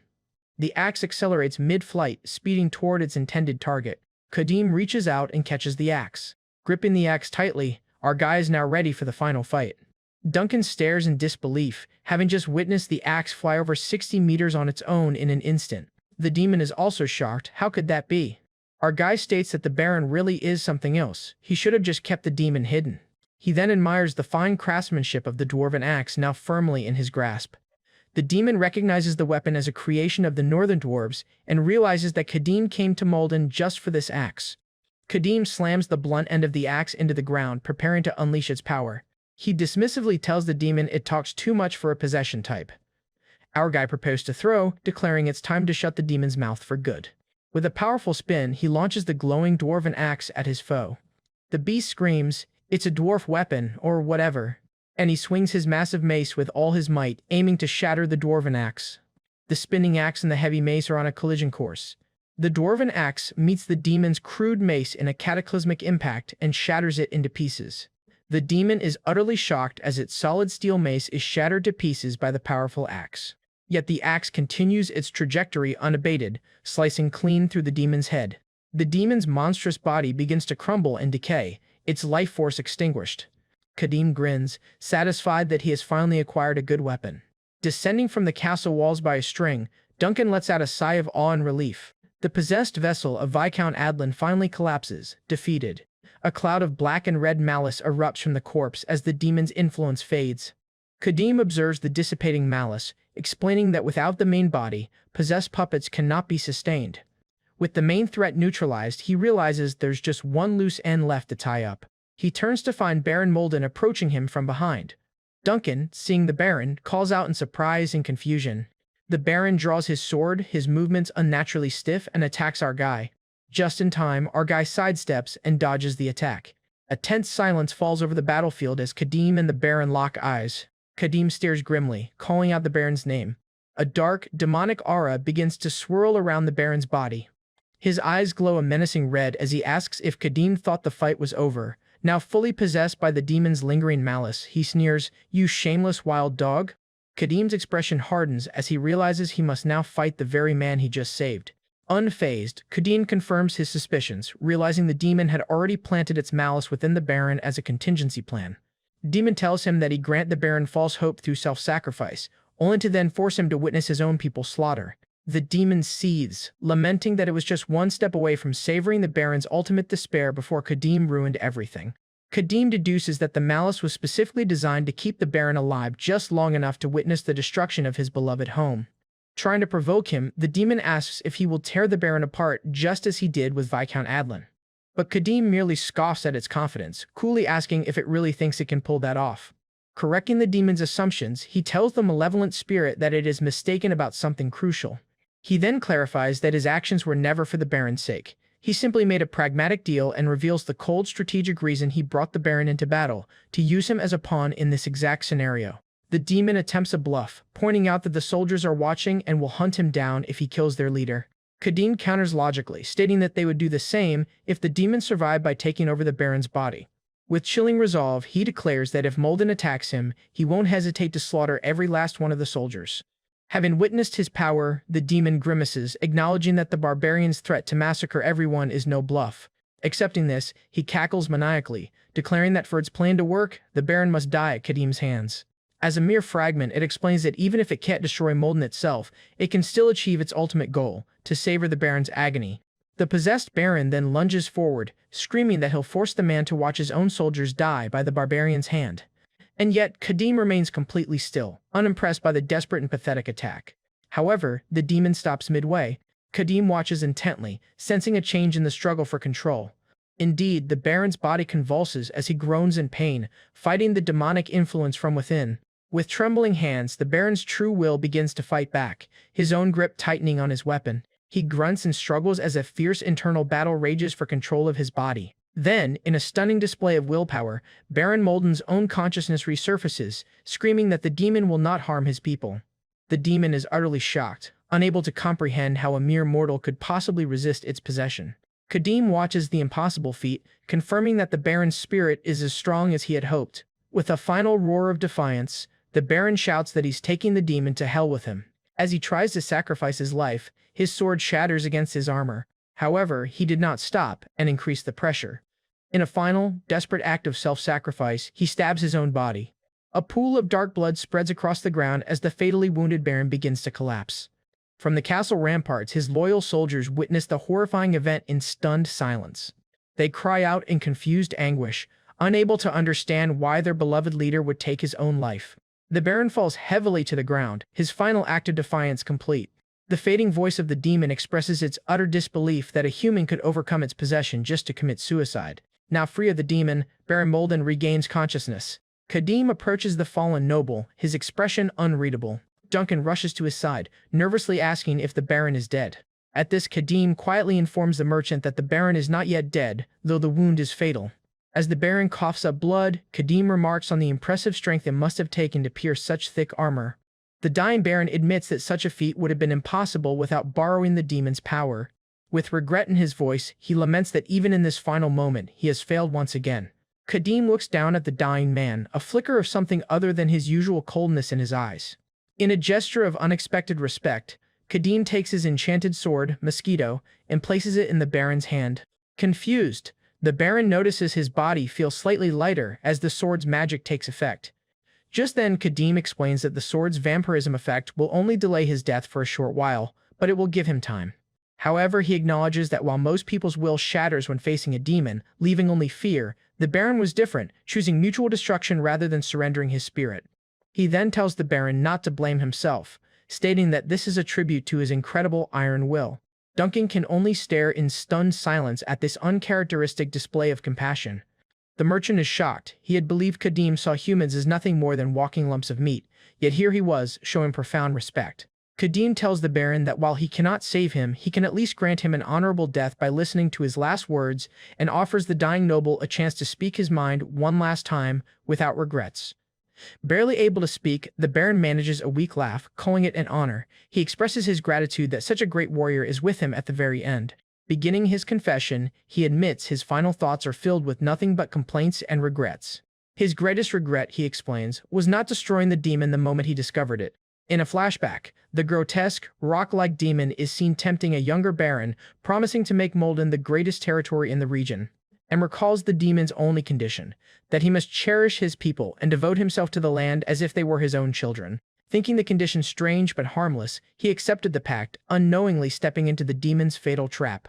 Both kept their promises, Molden prospered under the demon's power, and the Baron worked tirelessly for his people. However, he confesses that over time, his feigned love for his people became genuine and profound.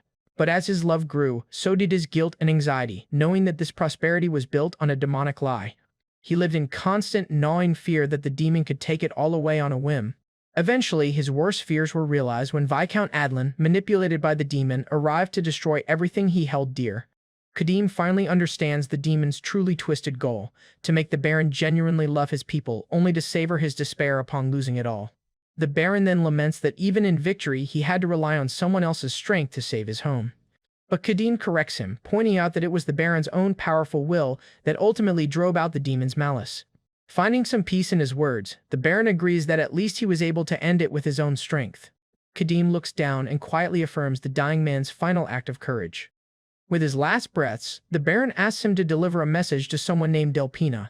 He also mentions a tulip, and struggles to say that he failed to protect them.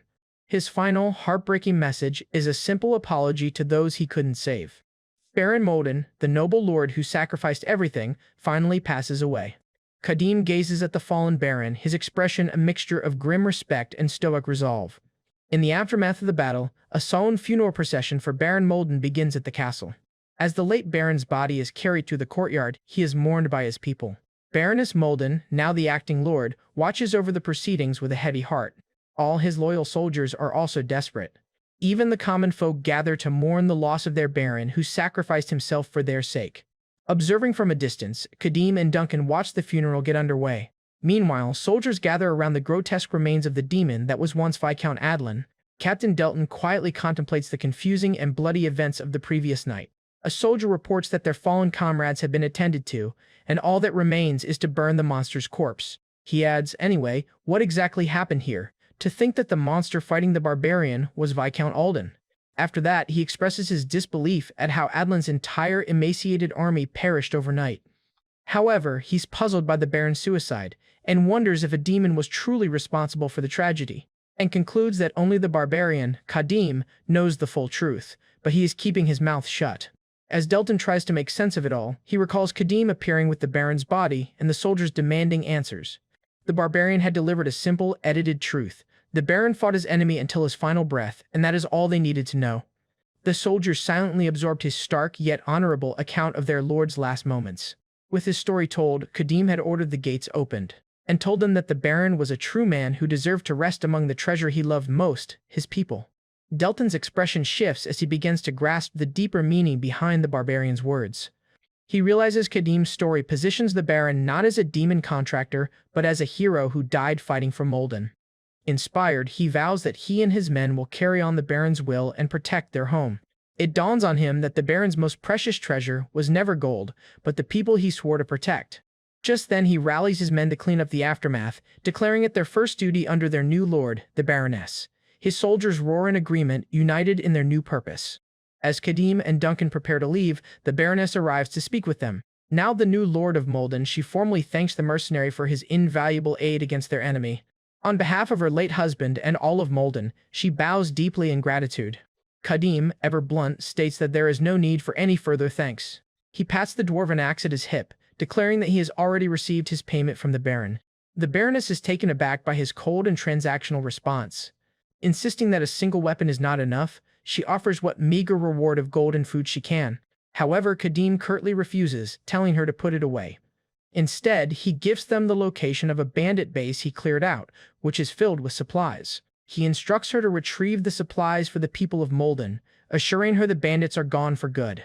Overwhelmed by his unexpected generosity, the Baroness bows once more, vowing to never forget the favor, and states from now on, your benefactors are Molden's benefactors, and your enemies are Molden's enemies. She then extends an open invitation asking him to visit Molden again should he ever have the chance.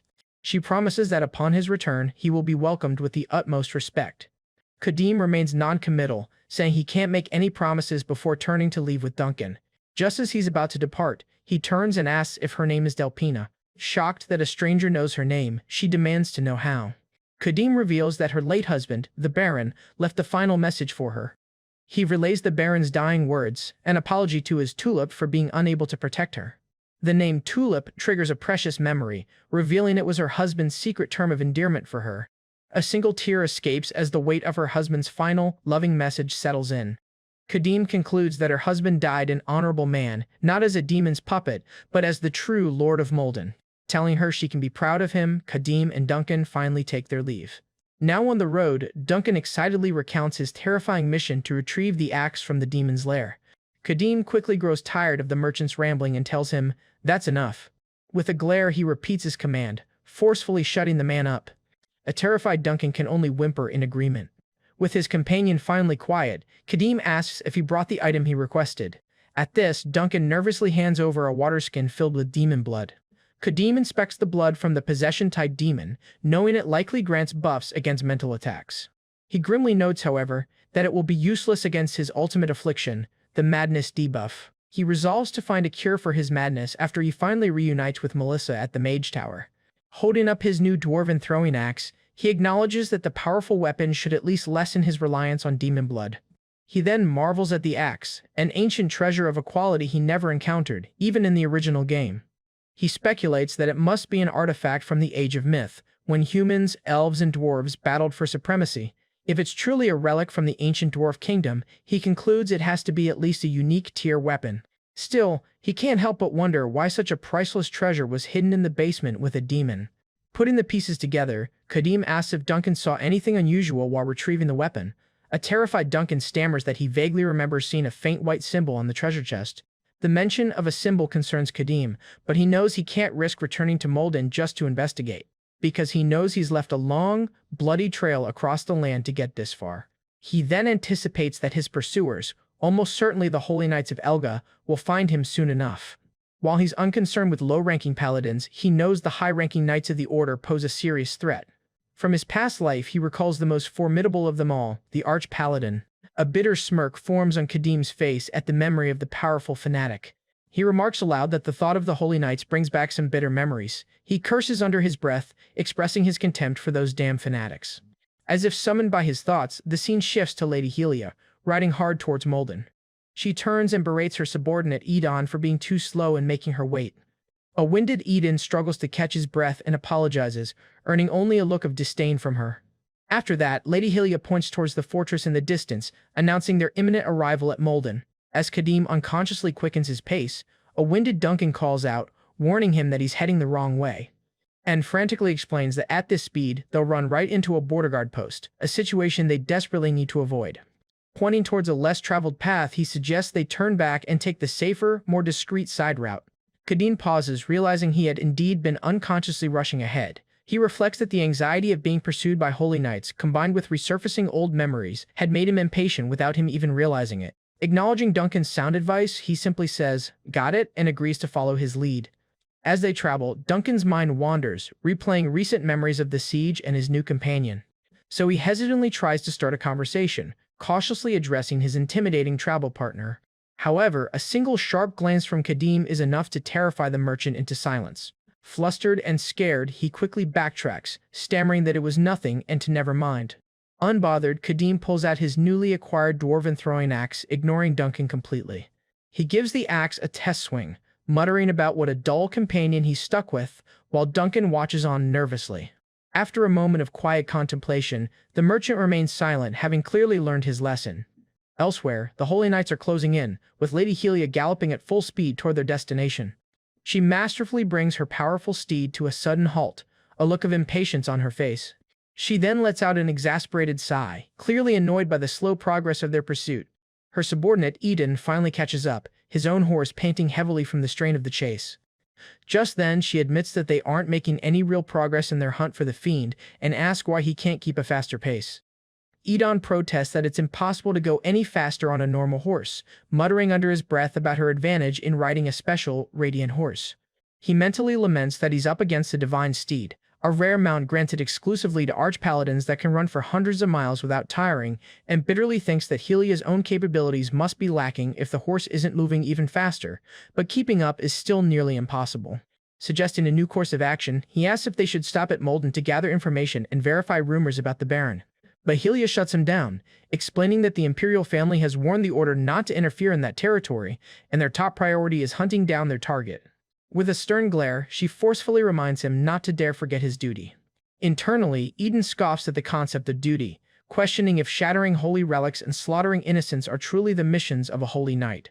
Deciding their current strategy is ineffective, she declares, this isn't going to work. She tells Eden that at this slow pace, their target will cross the border into Alliance territory, so she will ride ahead to chase him down first. She then orders him to follow behind and carefully check the path to make sure they haven't missed any tracks. Spurring her horse, she gallops off, ignoring his weak protest for her not to just leave him behind. Eden is left in a cloud of dust, watching the glowing trail of the radiant horse disappear into the distance. Alone and seething with resentment, he lets out a furious, silent scream of frustration at his commander. Panting with rage, he is left to continue the pursuit at his own pace.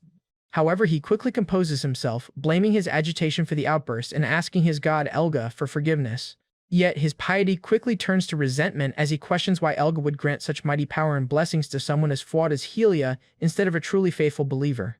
Catching himself having profane thoughts again, he sighs and resigns himself to the idea that everything is simply Elga's will. He consoles himself with dogma, reasoning that the will of a god is too profound for a mere human to attempt to fathom. Suddenly, he spots something on the path that brings him to an abrupt halt. Dismounting, he identifies the huge footprints as belonging to the fiend they've been chasing. However, he notes with suspicion that the tracks turn at a crossroads, an uncharacteristically careless move for a target who has been meticulously erasing his trail. Despite his misgivings, he follows the conspicuous tracks down a narrow path leading into a dense forest. His suspicion grows as he notices unnaturally scattered branches and vines along the trail. Upon closer inspection, he sees that the branches have uniform, sharply cut surfaces, confirming his fears. The knight stops. He ties his horse to a tree. Drawing his sword and shield, Eden prepares for the inevitable confrontation. The Holy Knight proceeds with caution, now fully aware that his quarry is nearby and waiting for him. He realizes he has been led much deeper into a vast forest he doesn't recognize. Frustrated, he wonders how the fiend knew about this hidden side path, giving him a clear tactical advantage. Suddenly, a voice calls out from a nearby thicket, "Sir, it's this way," and his attention snaps towards the sound. He spots Duncan in the overgrown brush, who explains that the path is blocked, so they must go a different way. Then, from the bushes, Kadim emerges. Eden gasps in a mix of fear and triumph, realizing he's finally found his target. The knight is struck by the memory from the holy relic, which showed a blood-soaked, demonic-looking barbarian. Confirming the man's identity, Eden steels himself, recognizing the warrior powerful enough to shatter the sacred artifact. A wave of doubt washes over him as he questions whether he can possibly subdue such a monstrous being by himself. Deciding against a direct confrontation, he reasons that he's done his part just by locating the fiend, and that the success-crazed arch-paladin can handle the rest. Content with his decision to retreat, he thinks the agonizing game of hide-and-seek is finally over, and all he needs to do is report back to Lady Helia. However, as he quietly turns to leave, the snap of a twig underfoot alerts Kadim to his presence. Eden curses his clumsiness, hoping against hope that the barbarian couldn't have heard such a small sound from that distance. But with inhuman speed and precision, Kadim turns and hurls his dwarven axe directly at the hidden knight.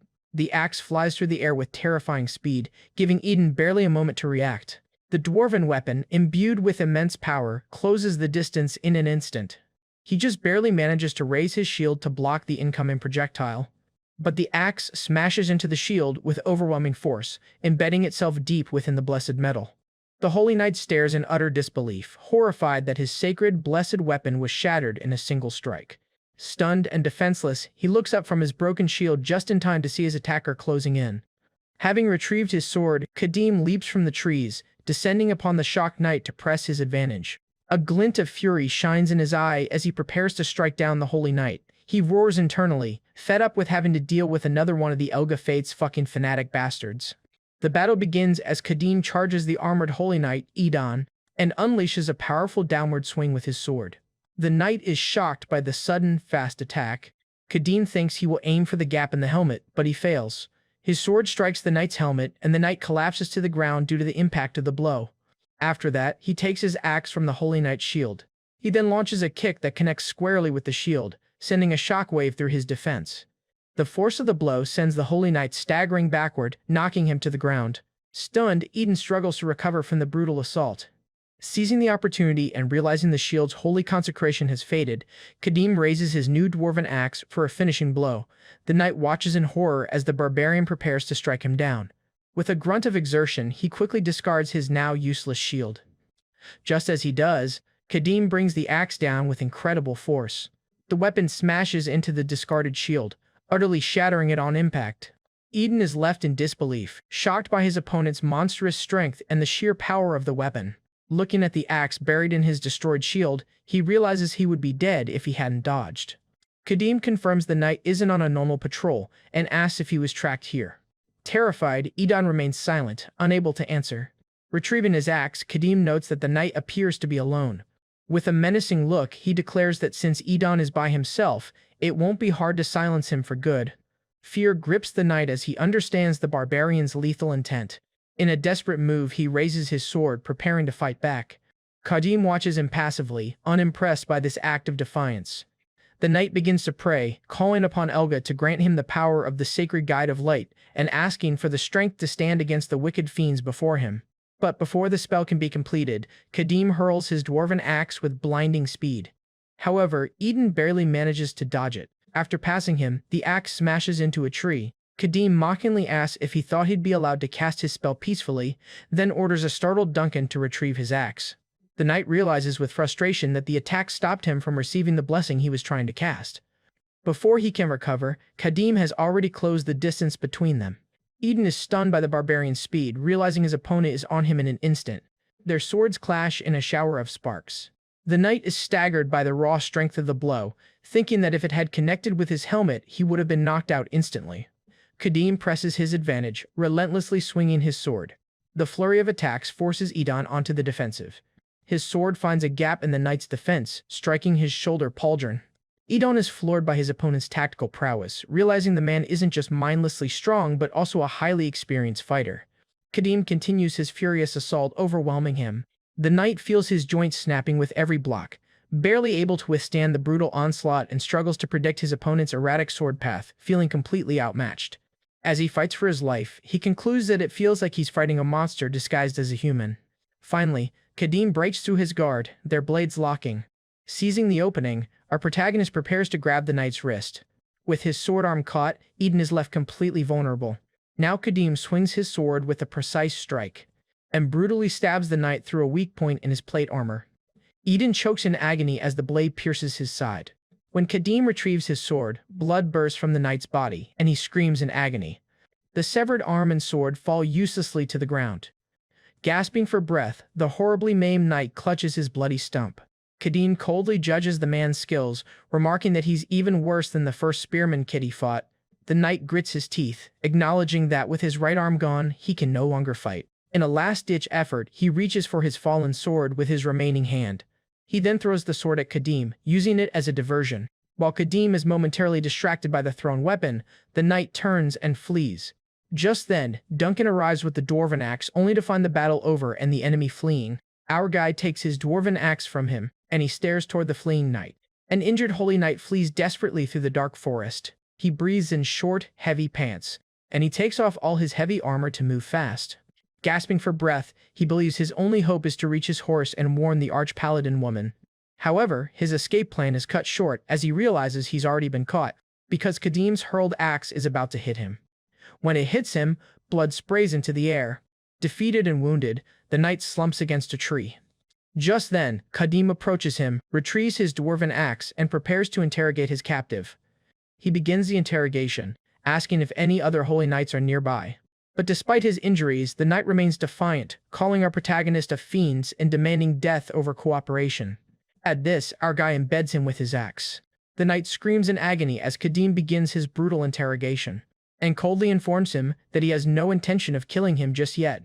With a chilling stare, he promises that keeping the knight alive will be far more painful than a quick death. As our guy pulls his axe out of the knight's body, he screams in pain. Our guy holds the terrified man captive, repeating his demand for information as the merchant, Duncan, watches in horror. Duncan can only look on, realizing the holy knights are indeed tracking them and fearing his companion's brutal methods.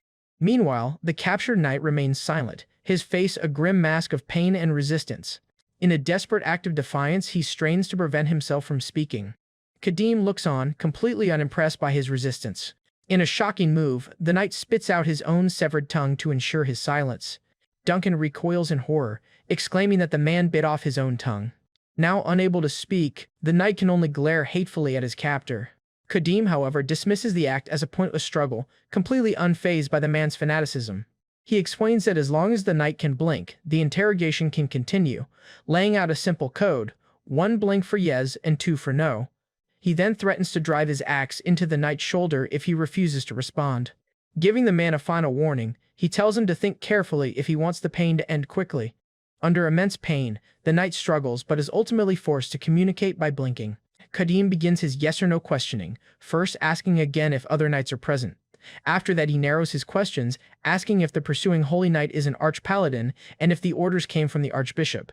As Duncan covers his ears, Kadim gets to the heart of the matter, asking if the first knight he killed was a blood relative of the archbishop. Having extracted all the necessary information, he ends the knight's life. He contemplates the man's peaceful face in death, musing on whether it's relief from the pain or simply the strength of his faith. Acknowledging the knight's unwilling help, he confirms his suspicions. The first knight was indeed the archbishop's relative, prompting an arch-paladin to hunt them down. With this grim knowledge, he declares they have no more time to waste and must leave immediately. A bewildered Duncan asks why they're in such a hurry, wondering if more holy knights are on their way. Still shaken, he questions Kadim's methods, asking if torturing the man wasn't going too far. And he naively suggests that he probably didn't chase them because he wanted to. It's not like he committed a grave sin. Kadim turns to Duncan and asks if he's ever experienced true, life-altering torture, like having his tongue ripped out. Duncan is left speechless, unable to comprehend the grim question. The warrior continues, describing horrific tortures like being burned alive or having one's bones systematically shattered. Duncan listens in stunned silence, his previous moral objections fading in the face of such brutal experiences. Kadim then explains that in his past life, his comrade suffered those exact tortures after encountering a lunatic arch-paladin, and he recounts how his entire party was nearly annihilated by that one person over a simple misunderstanding. Therefore, he justifies his actions, explaining that without torturing the knight, he wouldn't have learned about the pursuing arch-paladin, and a similar tragedy would have been unavoidable. Duncan hangs his head, finally beginning to understand the brutal necessity behind Kadim's actions. Kadim then addresses the merchant directly, preparing to give him a harsh lesson about the world they live in. He declares that he has no intention of being bound by mercy or morality, as such luxuries are only for those who live in safety, and states his unwavering resolve, in this world full of malice, he will commit any atrocity necessary to achieve his goal. With a dead serious expression, he declares that this is how it has always been, and how it will continue to be. A terrified Duncan starts to piece together the frightening implications of Kadim's philosophy. The horrifying realization dawns on him: he could be disposed of at any moment. He confronts Kadim, asking if he will be killed or abandoned without hesitation the moment he ceases to be useful, and pleads, horrified at the thought of being abandoned to monsters or left to die by torture. In a panic, he begs to know what he must do to avoid being treated like a disposable piece of meat. He then asks what it takes to earn the kind of respect Kadim showed Baron Molden to be valued enough to be protected. Kadim leans in, ready to give his cold final answer to the merchant's desperate plea, and states simply, if you don't want to die, then you'll have to prove the value of your life before turning to leave. Duncan is left speechless, processing the grim ultimatum. As Kadim walks away, the merchant is left with the harsh reality that his survival now depends solely on his own utility. Elsewhere in the forest, Lady Helia arrives on the scene, her expression one of cold fury. She finds the dead horses of the fallen knights, and takes in the scene of the slaughter, her resolve to hunt down her quarry hardening. She stands over the trail, a lone figure of vengeance in the dark woods. She then draws her sword, and it immediately ignites with holy fire. With eyes burning with righteous fury, she prepares to continue her relentless pursuit. After brutally dealing with a holy knight, Kadim leads a terrified merchant through a dark, unfamiliar forest. Suddenly, he stops, calling out to his companion. Startled and still reeling from the previous day's events, Duncan nervously snaps to attention. The barbarian questions their route, pointing out that they've been wandering this same forest for nearly 2 days with no end in sight. His instincts as a seasoned warrior tell him that something is deeply wrong. Meanwhile, Duncan stammers, unable to bring himself to voice his own suspicions. However, he internally admits that he also thought they were lost, but he was too terrified to say anything after witnessing what the barbarian did to that knight. His mind races with fear as he desperately wonders what he must do to earn the warrior's protection, just as Baron Molden did. Yet he immediately regrets his thoughts, telling himself he should just be grateful to be alive. Just then he apologizes, admitting his own mistake and agreeing that they should have reached the plains by now. Puzzled, our guy orders Duncan to check the map for any large forest near their path. Duncan consults the map and confirms there isn't one, only the smaller Dusaperam forest, which they should have passed in a single day. The only forest large enough to get lost in for 2 days is the Elven Forest, but it's nowhere near their location, which leads Kadim to question the map's accuracy. At this, the merchant nervously defends his expensive map, insisting it's the same kind used by the Empire's Grand Merchant Guilds. He adds that it's only 3 years old, making it impossible for a forest of this scale to have appeared so recently. Kadim realizes that since they haven't crossed their own trail, they aren't lost in circles, but are in a genuinely uncharted place. Sensing that this might be a supernatural situation, he decides they must scout their surroundings before nightfall. So he barks an order at the still startled merchant. Despite his terror, Duncan begins to obey. The command is simple: climb the tallest nearby tree to get a better view. From his perch, the merchant mutters about the pointlessness of the task, until he suddenly spots a plume of smoke in the distance. Sure enough, a column of smoke rises from deep within the eerie forest. He excitedly yells down that he sees smoke from a fireproof that someone else is nearby. But as Kadim resolves to head toward the smoke, a giant aggressor snake suddenly blocks his path. The massive serpent lunges, its jaws open wide to strike. With incredible speed, however, he catches the snake's head mid-lunge, stopping its attack cold. His immense strength is on full display as he tears the creature's body apart with his bare hands. With a final, bloody squeeze, he tears the snake in half. He then contemptuously tosses the snake onto the ground. But its body keeps writhing violently on the forest floor. To his surprise, the severed body begins to pulse with a strange, dark energy. Our guy looks on, puzzled, as the supernatural event unfolds before him. In a grotesque display of regeneration, flesh and scales rapidly grow back over the wound. And from the severed end, the snake's body sprouts a second, shorter tail. He grimly observes the impossible regeneration and the creature's new two-tailed form, confirming his suspicion about the forest's unnatural properties. Duncan scrambles down the tree in terror, and he screams as the barbarian inspects the piece of snake flesh. Kadim observes that once detached from the main body, the flesh stops regenerating. Tossing it on the ground, he decides to proceed toward the distant smoke. With unsettling calmness, he tells Duncan to keep an eye out for any more snakes. Still in shock, Duncan points out the very obvious part of the snake that his companion had tossed on the ground and questions whether that thing was also a snake. But the warrior simply ponders the snake's strange regenerative nature, leaving a panicked Duncan to rush after him. A grim possibility about the nature of this forest enters his mind, but he dismisses it for now. The two finally reach the clearing and find the source of the smoke, a campfire with a lone, hooded figure beside it. Kadim approaches warily, his hand resting on the pommel of his axe. Before either can speak, the hooded man introduces himself as Nazran. Kadim says nothing, his expression purely suspicious. Nazran then pulls back his hood to reveal a face horribly disfigured by leprosy and asks for their names. Even the stoic warrior is momentarily taken aback by the man's ghastly appearance. The ever-nervous Duncan quickly introduces them both, before asking what a man in his condition is doing out in this forest. Nazran just wheezes with laughter, rhetorically asking where else a hunchback leper with missing fingers and toes is supposed to go. He explains that he wanders desolate places like this to be left alone. Duncan privately questions the wisdom of a lone, sick man lighting a fire in a forest teeming with monsters. Nazran, however, calls the forest wonderful, a place where no one throws stones at him or spits on him, and adds with a cackle that it's just a shame no one throws salt, as it's a valuable commodity. Noting Kadim's lack of fear, Nazran turns to him, asking if it's true that the wasteland priestesses know miraculous cures. Kadim cryptically replies that they did in his time, but he doesn't know about the present, further deepening the mystery of his origins. Duncan puzzles over the strange answer, realizing his companion seems completely out of touch with the current state of his own homeland. Cutting to the chase, Kadim asks the leper if he knows anything about the uncharted forest they're trapped in. Nazran slyly acknowledges that he does, but his information comes at a price. With a grotesque grin, he asks if they seriously expected the information for free. Duncan hastily offers what little money or food they have. But Nazran waves off the offer, instead proposing a trade, a story for a story. He reveals he's always wanted to ask a barbarian a question. In a blatant provocation, he lewdly asks if the rumors about barbarian women being good at night works are true, and laments that his disease has prevented him from ever being with a woman. He continues his crude fantasy, stating he'd love to try it with a fresh barbarian woman, who he assumes would spread her legs for anyone with coin. Duncan watches in horror, certain that Kadim is about to split the man's skull for such a grievous insult. But Kadim completely ignores the taunt and calls the leper's bluff, questioning why his bandages are so bloated if his fingers and toes have supposedly fallen off. Nazran just chuckles, claiming he stuffed the empty wraps with straw. Unimpressed, Kadim reaches out and grabs the man's bandaged hand. Nazran dares him to check, warning with a sinister grin that he'll regret it. In one swift motion, Kadim rips the dirty bandages away. Duncan gasps in shock at the revelation.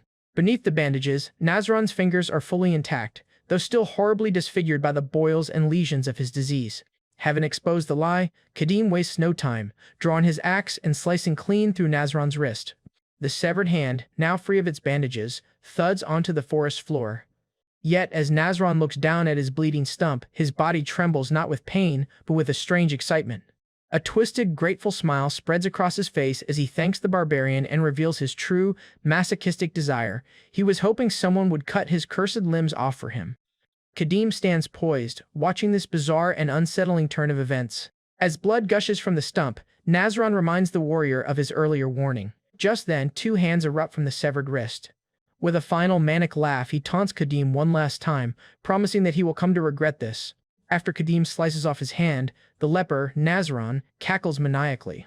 Confused and annoyed by the laughter, Kadim threatens to see what happens when the man's head flies off next. But Nazran merely taunts him, refusing his demand as he begins to reveal his true, monstrous nature. Kadim is momentarily surprised by what Nazran is going to do. Just then, he attacks with his sword, but it only strikes the clothes that Nazran takes off and hurls. At the same time, the leper attacks Kadim. However, he barely dodges the strike. The two then trade blows in a flurry of movement, the monster's multiple arms clashing against our hero's single blade. Kadim manages to land a strike and cuts off one of Nazran's arms. Nazran praises his skill, impressed that the barbarian managed to evade and block attacks that had taken down multiple skilled mercenaries. He continues his taunt, noting that his opponent even managed to cut off one of his arms while he was attacking from behind. Revealing his full monstrous form, Nazran holds multiple iron rods and calls Kadim a complete monster. Unimpressed, Kadim retorts that his foe is hardly in a position to be calling anyone else a monster. Watching in horror, the merchant Duncan realizes that Nazran wasn't a hunchback, rather, those iron rods stacked nearby were actually weapons for all those extra arms. Nazran gloats that cutting off his arms is futile, declaring that within this forest, his enemy is nothing but helpless prey. As he warns that curiosity has a price, his monologue is cut short by a sudden realization. Kadim is calmly heating his dwarven throwing axe and his sword in the campfire. Nazran stares in shock, realizing his opponent has figured out how to counter his regeneration by cauterizing the wounds with fire. With his axe now glowing red-hot, Kadim announces that it's time to prune those hideous limbs. He then charges forward, his fiery axe ready to strike. Nazran recoils in dismay, understanding that the warrior has set his axe on fire specifically to counter his abilities. Kadim closes the distance, preparing a powerful downward slash. Desperate to keep his distance, Nazran launches a furious, multi-pronged attack with his iron rods. However, Kadim easily dodges with his flexible movements. With a clean sweep, he severs one of Nazran's arms with the glowing hot axe. The wound is instantly cauterized by the heat, preventing any regeneration. Kadim continues his relentless assault, moving with brutal efficiency. Nazran stumbles back, his would-be regenerating limbs now just cauterized stumps. He attempts a desperate overhead attack with his remaining rods, but Kadim meets the attack head-on, the clash of metal echoing through the forest. Overpowering his foe, he prepares to sever more of his limbs. The fiery axe slices through flesh, cauterizing another set of arms. Nazran clutches his now useless, cauterized stumps in agony. Realizing he's completely outmatched, he curses, admitting he messed with the wrong guy, and decides to prioritize escaping in order to find a way to regenerate, but is shocked to see DS. Kadim is already upon him, hurling his now cooled dwarven axe. The axe flies through the air, spinning directly towards its target. The weapon embeds itself deep in Nazran's chest, dealing a critical blow. He realizes that because the fire cauterized his limbs, he can't regenerate from this fatal injury. As he falls, Kadim swings his sword and cuts off Nazran's remaining arms. Defeated, Nazran can't believe he was beaten so easily despite his regenerative body. He wonders if his opponent also borrowed power from a demon. Kadim stands over his defeated foe. Nazran grimly admits that he picked the wrong opponent, calling him a monster in human skin. He then asks if Kadim, too, gained his strength by borrowing a demon's power. Realizing his end is near, he offers to tell Kadim everything about the forest in exchange for his life, and explains that the entire forest was created by a demon with a bizarre ability to spread its property to nearby creatures. He then elaborates that the demon's property is that any severed part multiplies into two and regenerates, affecting animals and even plants. And adds that clueless soldiers logging the area only made the forest expand rapidly, and now it's too dense to navigate. Hearing this, Duncan realizes he must be talking about Viscount Adlin's soldiers. Nazran confesses that the demon's regenerative property was a blessing for his rotting, leprous body, allowing him to gain stronger limbs. He admits to luring prey to his campfire every night, only to ironically end up as prey himself, thanks to the fire. But Kadim cuts him off, coldly asking if he's finished talking. As our hero prepares to pull his sword out, Nazran panics, pleading that he has told him everything. Kadim, however, retorts that he never once promised to spare his life. He then cruelly points out that the monster just kept blabbering on his own accord. In a final, desperate plea, Nazran screams that he wants to live and experience a normal life. Yet Kadim shows no mercy, decapitating him and ending his desperate cries. By the campfire, a shaken Duncan ponders what kind of demon could affect an entire forest. Kadim explains that while most demons leak malice, some can infect their surroundings with an innate property, and tells the merchant that these powerful entities are known as transmuting species. The problem, he notes, is that he has never seen another entity with this same regenerative property until now. Kadim reflects on the demon's property. Severed parts multiply by 2 and regenerate. He recalls that he has met a demon with this exact innate property once before during his first playthrough. A flashback reveals a horrifying horned demon from the demon realm, the only other creature he knows of with this terrifying power. A flashback takes us 300 years into the past, deep within the demon realm. The hero, Gale, leaps into battle against a horde of demonic creatures. He slices the hand of a demon, but its arm instantly regenerates into 2. Gale soon finds himself overwhelmed as the regenerating demons swarm him. Frustrated, he exclaims that there's no end to the fight if the demons keep regenerating. Just then, his companion, Priest Gordon, warns him against his reckless attacks, explaining that a transmuting species demon is nearby, granting rapid regeneration to all the other monsters. He instructs Kadim and Gale to lure the massive demons away from the main group. Meanwhile, the priestess of the wasteland, Cyril, begins a ritual to locate the transmuting demon. Using her divine senses, she detects a peculiar demonic energy deviating from the norm. She successfully pinpoints the source, exclaiming that Kadim is already facing the demon responsible. Her allies look on in shock as she identifies the demon he is fighting as their target. Indeed, Kadim confronts the true enemy, a monstrous, multi-headed Hydra demon, and he recognizes its mythological nature. Its multiple snake heads will grow back twofold when one is cut off. The Hydra-like demon is a monstrous sight, a creature straight out of mythology. Our guy grimly identifies the creature as a Hydra. Just then, the Hydra's multiple heads lash out, hissing aggressively at the warrior. Kadim struggles, realizing that even though he's found the transmuting species, cutting off its heads only makes it stronger. Just as he racks his brain for a solution, his companion Melissa calls out his name, ready to offer support. She casts her powerful Hellfire spell, imbuing his weapon with roaring flames. He recognizes the power as the Hellfire summoned by his companion. The Hydra's heads recoil from the intense heat of the enchanted weapon. Melissa yells for him to just swing the flaming axe as is. With his weapon now wreathed in hellfire, Kadim swings, cauterizing the Hydra's wounds as he strikes. The severed necks of the creature burn, preventing them from regenerating. The main head reels back in shock as its regeneration is nullified. Kadim immediately understands the strategy.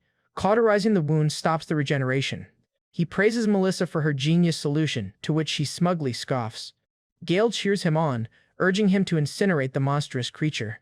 Wielding the Hellfire axe, Kadim prepares to deliver the final blow to the weakened Hydra. He taunts the overgrown snake before preparing to slice it in 2. He then brings the flaming axe down, cleaving through the Hydra's main body, and lands a decisive blow, bisecting the demon with the fiery blade. The demon is split in half by the overwhelming power of the Hellfire-infused attack. Back in the present, Kadim reflects that without Cyril and Melissa, he would have died of exhaustion against that immortal army. He recalls that transmuting species demons were always top priority targets, as they acted like buff totems for other monsters. After the battle, Melissa had burned the corpse to ash, and he had never seen another demon with that exact property again. Pondering the current situation, he wonders how another demon could possess the same property if the original was completely destroyed. The frantic shout of the traveling merchant, Duncan, snaps Kadim out of his thoughts. The merchant points in terror at the trees ahead, which are swarming with snakes. The snakes hiss menacingly, their mouths agape as they block the path. Duncan panics, shocked by the sight of so many snakes, each as thick as a man's arm, appearing out of nowhere. However, Kadim calmly analyzes the situation, realizing he can't simply cut his way through regenerating snakes, and that starting a forest fire is too risky. Having decided on a course of action, he tells the merchant to follow him forward along the path. But Duncan points out that the snakes are now blocking the sides of the path as well. They find themselves completely surrounded as snakes appear on all sides. Overwhelmed by the strange phenomenon, the merchant can only stare in disbelief. Kadim, however, sees through the deception, realizing the snakes are deliberately guiding them toward the forest master. He understands they are being led into an unavoidable trap. Grabbing the merchant's attention, he prepares to give him critical instructions. He orders him to stay put, build a fire, and light a torch before following. As a last resort, he tells Duncan to set fire to everything and run if his life is in danger. The terrified merchant is left stunned and confused by such grave instructions. Kadim stresses the urgency, warning him that if he fails to follow these instructions, they will both certainly die. The weight of the situation settles on the merchant's face as he processes the life or death order. Mustering his courage, he acknowledges the plan and agrees to follow it. Meanwhile, Kadim grabs a water skin filled with demon blood, preparing for the upcoming fight. While the merchant hastily works to start a fire, Kadim marches forward alone to face the threat. As he ventures deeper, he notes the increasingly foul stench and the thickening demonic energy. The path eventually leads him to a dark swamp at the heart of the forest. There, his eyes are drawn to an ancient, dead tree at its center. A voice emerges from the darkness, speaking of its initial, complete hopelessness. The voice recounts the long years and deep patience it took to regain its power so far from the demon realm. It confesses to having regretted a decision hundreds of times a day, yet the voice concludes that, in hindsight, its choice was the right one. As the Hydra's many heads emerge from the shadows, the demon declares that it has finally regained its full power and is now reunited with Kadim. The demon of transmutation reveals its face, greeting the warrior after a very long time, and it addresses him with a familiar title, Son of the Wasteland, confirming their shared history. His worst fears are realized as he confirms the identity of the monster before him. The demon mocks him, questioning why he's wandering alone like an abandoned child instead of with his legendary companions. Annoyed, he clenches his fist, frustrated by the demon's taunts. He demands to know how the beast is still alive, remembering that he'd burned it to nothing in his past life. And why should I answer that? The demon retorts, refusing to satisfy his curiosity, because it still holds a grudge against the warrior, reminding him that he not only killed it in the past but also recently slew its subordinate, the leper Nazron. Kadim questions its claim, wondering what the demon means by subordinate. The demon explains that the leper Nazron was more useful than it had thought, as his gruesome death at the hands of a nine-limbed creature was far more terrifying than a simple snakebite. Thanks to Nazron's dramatic end, it was able to gather a great deal of pain and despair. It reveals that Nazron's obsession with life and the despair from his final moments were a great boon, even though the demon has no regrets about his death. Just then, another head of the monster sporting two horns says to our guy, "Do you see the mark of ascension that you have brought upon yourself with your ruthlessness?" The two horns confirm his suspicion. He is now facing a higher-ranked demon. He analyzes the demon's horns, noting the difference in color which proves it only recently evolved, and curses this disaster, realizing with regret that the leper's death was the very catalyst for the demon's evolution. But he knows that facing a higher-ranked demon, a perfect being with unimaginable strength, is suicidal without his former power and companions. Meanwhile, one of the demon's heads remains silent, simply observing the warrior. The demon's main head then counters his question, asking how he is still alive after 300 years when humans should have died long ago. It taunts him, asking if he received a blessing from his barbaric and rusty god. Kadim remains silent, unable to answer its probing questions. "Don't want to answer?" the demon sneers before making a shocking revelation. It reveals that Kadim is not the only one who has survived all this time. Kadim is stunned as a sliver of hope ignites within him.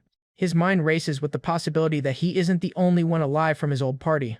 Despite knowing it's likely a demon's cunning trick, he can't help but clutch his sword, a symbol of his past.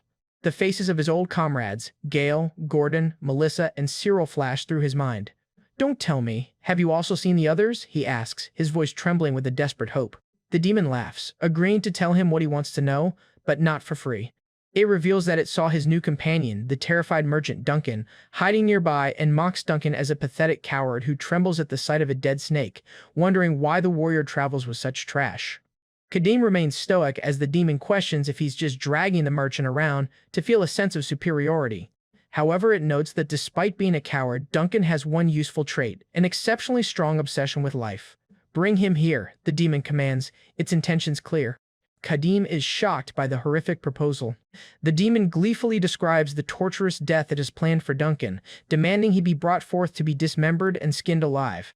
The only condition is that he must meet a very painful death in absolute despair. In exchange for this horrific sacrifice, it promises to tell Kadim everything about his old companions. A flashback shows Duncan's earlier fear, asking if he too will be discarded once he's no longer useful. The demon urges him not to hesitate, reminding him that demons cannot lie when it comes to deals and contracts. "It's true that I will tell you about your companions if you kill him," the demon confirms its offer. It goes in further, asking if the life of one useless human is more important than finding his old friends. Kadim scoffs at the idea of being attached to Duncan, claiming a month or two is not enough time to form such a bond, and reflects that if he spared people just because they had families, he wouldn't have been able to kill anyone up to this point.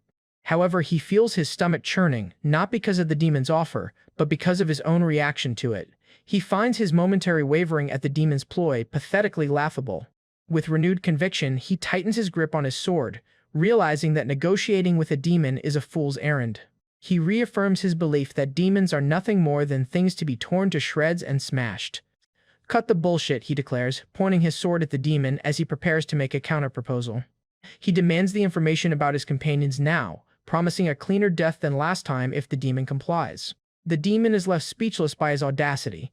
Having been utterly rejected, the demon concludes there's no need for further conversation. Since the warrior has foolishly chosen the path of death, the Hydra prepares to attack.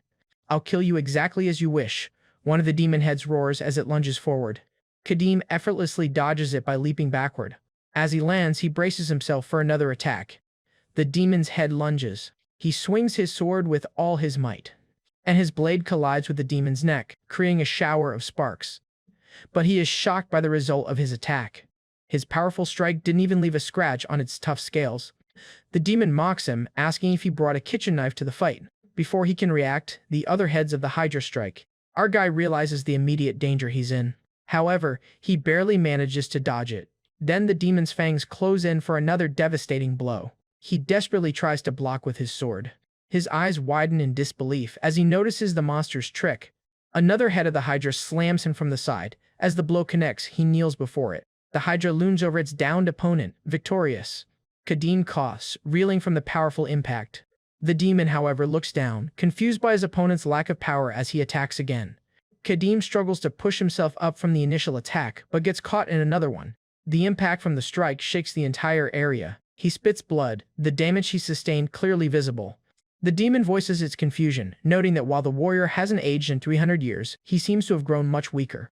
"Why have you become so weak? Are you holding back your strength?" it asks, genuinely puzzled. "No, wait, don't tell me," the demon begins, starting to realize the truth, and asks if he has truly lost all his former strength, a question that hangs heavy in the air as Kadim glares back in defiance. Kadim grits his teeth as the demon mocks his earlier bluff, knowing he is severely outmatched. The demon sneers that he should have simply accepted its offer to learn about his companion's fate. Then, with its multiple Hydra heads lunging forward, the demon prepares to strike the vulnerable warrior, pressing him with immense pressure, but our guy strikes it with his sword and frees himself from the attack. Assessing his injuries, he realizes he has broken ribs and can't endure many more attacks in the dense demonic energy. Yet despite his injuries, he knows his true plan is already in motion. He reveals he was only stalling for time as he looks back towards the dark forest. In the distance, Duncan is seen running through the treacherous woods with a lit torch. Kadim's plan is revealed as he spots the approaching torch, his only hope against the regenerating beast. Without wasting time, he runs toward Duncan. The demon is stunned, wondering what Kadim is planning. Kadim internally thinks that the monster's arrogance will be its downfall for not chasing him. As he approaches Duncan, apologizing for the delay it took to light the torch in the humid forest, the terrified merchant hands it over. Kadim snatches the torch and screams at him to run for his life. A panicked Duncan immediately turns and flees the terrifying scene. With the torch in hand, Kadim turns back to face the Hydra-like demon, ready to execute his plan. He muses that the demon's carelessness in not pursuing him has bought him the precious time he needed. With grim determination, he acknowledges that he only has one chance to make this work. He winds up, preparing to throw his powerful dwarven throwing axe, and correctly deduces that the demon won't notice his movements because the forest's thick demonic energy obstructs its own vision. Seizing the moment, he hurls the ancient dwarven axe with all his might. The axe spins through the air, aimed perfectly at the demon's weak spot. He declares that against a beast like this, there is only one place to aim. His target is the core center that controls all the other heads, a vulnerability he remembers from his past life. The axe finds its mark, embedding itself directly in the forehead of the demon's central head. The demon lets out a deafening roar of pure agony. As the lesser heads flail in sympathetic pain, Kadim continues his relentless assault. He follows up his axe throw by hurling a water skin full of oil and the lit torch. The oil and torch sail through the air, arcing perfectly toward the wounded demon. He taunts the monster, asking if this fiery attack looks familiar from their battle 300 years ago. Mid-air, he slices the water skin, spilling all the oil and dousing the demon's head in flammable liquid. Oil splashes over the wounded central head just as the torch makes contact, ensuring a massive blaze. The head erupts in flames and the demon hisses in what seems to be unbearable pain. Kadim believes that the oil, combined with the fire, will successfully prevent the demon from regenerating. Confident in his strategy, he assumes that with the central head smashed, the others will only move on mindless instinct. His next move is to use more torches to cauterize the other heads as he cuts them down one by one. But the demon's flaming head suddenly lunges forward, proving his strategy has failed. It savagely bites down on his left arm, crushing it in its powerful jaws. Kadim cries out in pain from the devastating, crushing bite. The demon mockingly laughs, its flaming head completely unharmed and still functional. It gloats, asking the son of the wasteland if he really thought it would fall for the same trick again. To his horror, he watches the axe wound on the demon's forehead begin to regenerate despite being engulfed in flames. The demon recounts how, 300 years ago, it desperately prayed after being left to die by his burning axe. It prayed that if it had a next life, it would obtain a body that could regenerate even while being burned alive. Thanks to a newly acquired horn, the demon reveals it has evolved over 3 centuries and finally fulfilled that desperate wish. It proclaims that not even the fabled hellfire can stop its regeneration now. The demon triumphantly declares that there is no longer any way for him to stop its regeneration. Kadim grimly accepts that his trump card is useless, and his left arm is now barely hanging on. He feels trapped in an inescapable checkmate, having lost his only ace against the evolved monster. The demon cackles, feeding on what it perceives as his growing pain and despair. But Kadim's eyes narrow as he scoffs at the demon's taunts about pain and despair. He snarls back that every single moment since he fell into this world has been nothing but pain and despair. Refusing to give up, he thrusts his sword forward with his uninjured arm, initiating a shocking new plan. In a horrifying display of willpower, he intentionally impales his own already bitten arm with his sword. The blade pierces through his arm and passes onward, also piercing the demon's head. The demon is stunned, questioning why he would pierce his own arm and calling him a fool with no hope left. Kadim then reveals his true, desperate intent to use the demon's own blood for his power. As the monster's blood coats his sword and activates his Berserker trait, he coolly remarks that the blood of a snake is decent enough. The demon watches in utter shock as Kadim's grievous wounds, including his crushed arm, begin to miraculously heal. Now empowered and regenerating, he defiantly declares to the terrified demon that he is far from done. Staring in disbelief at the fully healed warrior, the transmutation demon demands to know how he recovered from his seemingly fatal wounds. Even Kadim admits to himself that he didn't expect this outcome, as a simple vampirism ability shouldn't have been powerful enough to heal such extensive injuries all at once. Feeling the power surging through his veins, he realizes he has absorbed the demon's own signature ability, the Hydra's potent regeneration, and deduces that his Berserker trait allows his sword not just to heal him, but to directly transfer the special buffs from the blood it consumes.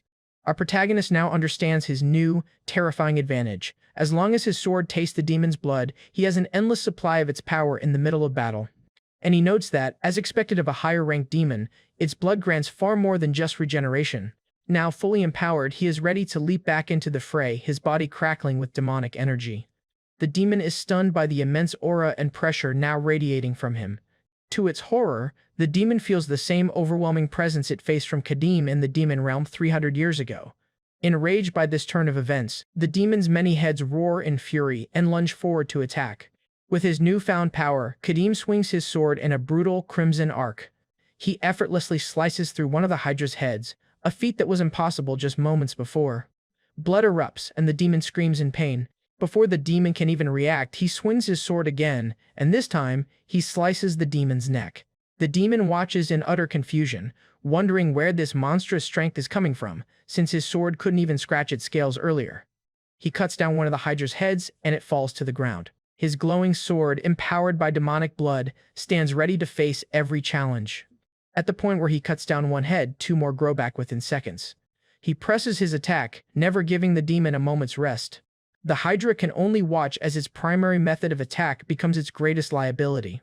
A geyser of dark blood erupts as our guy pierces the demon, and his sword absorbs its blood. But it remains unfazed and envelops Kadim with its tail, applying immense pressure on him. His blood-red eyes burn with cold fury as he presses his advantage. The battlefield becomes a chaotic flurry of blood and severed heads as his rampage continues unabated.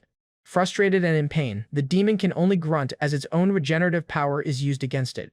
With a guttural hiss, its remaining heads lunge forward in a desperate, coordinated attack. But Kadim expertly weaves through the attacks, severing a head that gets too close. But just then, another head bites him on the leg. Our guy notes the demon's attempt to use one head's attack to conceal another, a tactic he easily sees through, and severs the head that is biting his leg. His own wounds are healed by the demon's power, and his enchanted sword glows, ready for the next strike. When the Hydra's heads lunge for an attack, he prepares to unleash another devastating swing, and with a single powerful slice, he severs 2 heads at once. The demon thrashes wildly as our hero tears through its regenerating limbs. The demon tries to rationalize the situation, believing that although the warrior's aura is strong, he will eventually tire out against its limitless multiplication. Confident in this strategy, it declares that its opponent will eventually collapse from exhaustion. However, his assault continues with the same ferocious intensity. The demon's confidence begins to waver as it realizes he shows no signs of fatigue. Undeterred, Kadim continues to carve through the multiplying heads. Panic starts to set in as the demon realizes its opponent isn't slowing down at all. Gritting his teeth, he pushes through the pain, his own regeneration keeping him at peak fighting condition. The demon watches in horror, realizing that not only is he not tiring, but his wounds heal instantly and his attacks are only getting fiercer. Our guide pauses his relentless assault to taunt the beast, asking why it has stopped attacking. With a cold, analytical gaze, he declares that the demon's supposedly infinite regeneration must have a limit after all. The demon gasps, shouting in denial that its regeneration is truly limitless.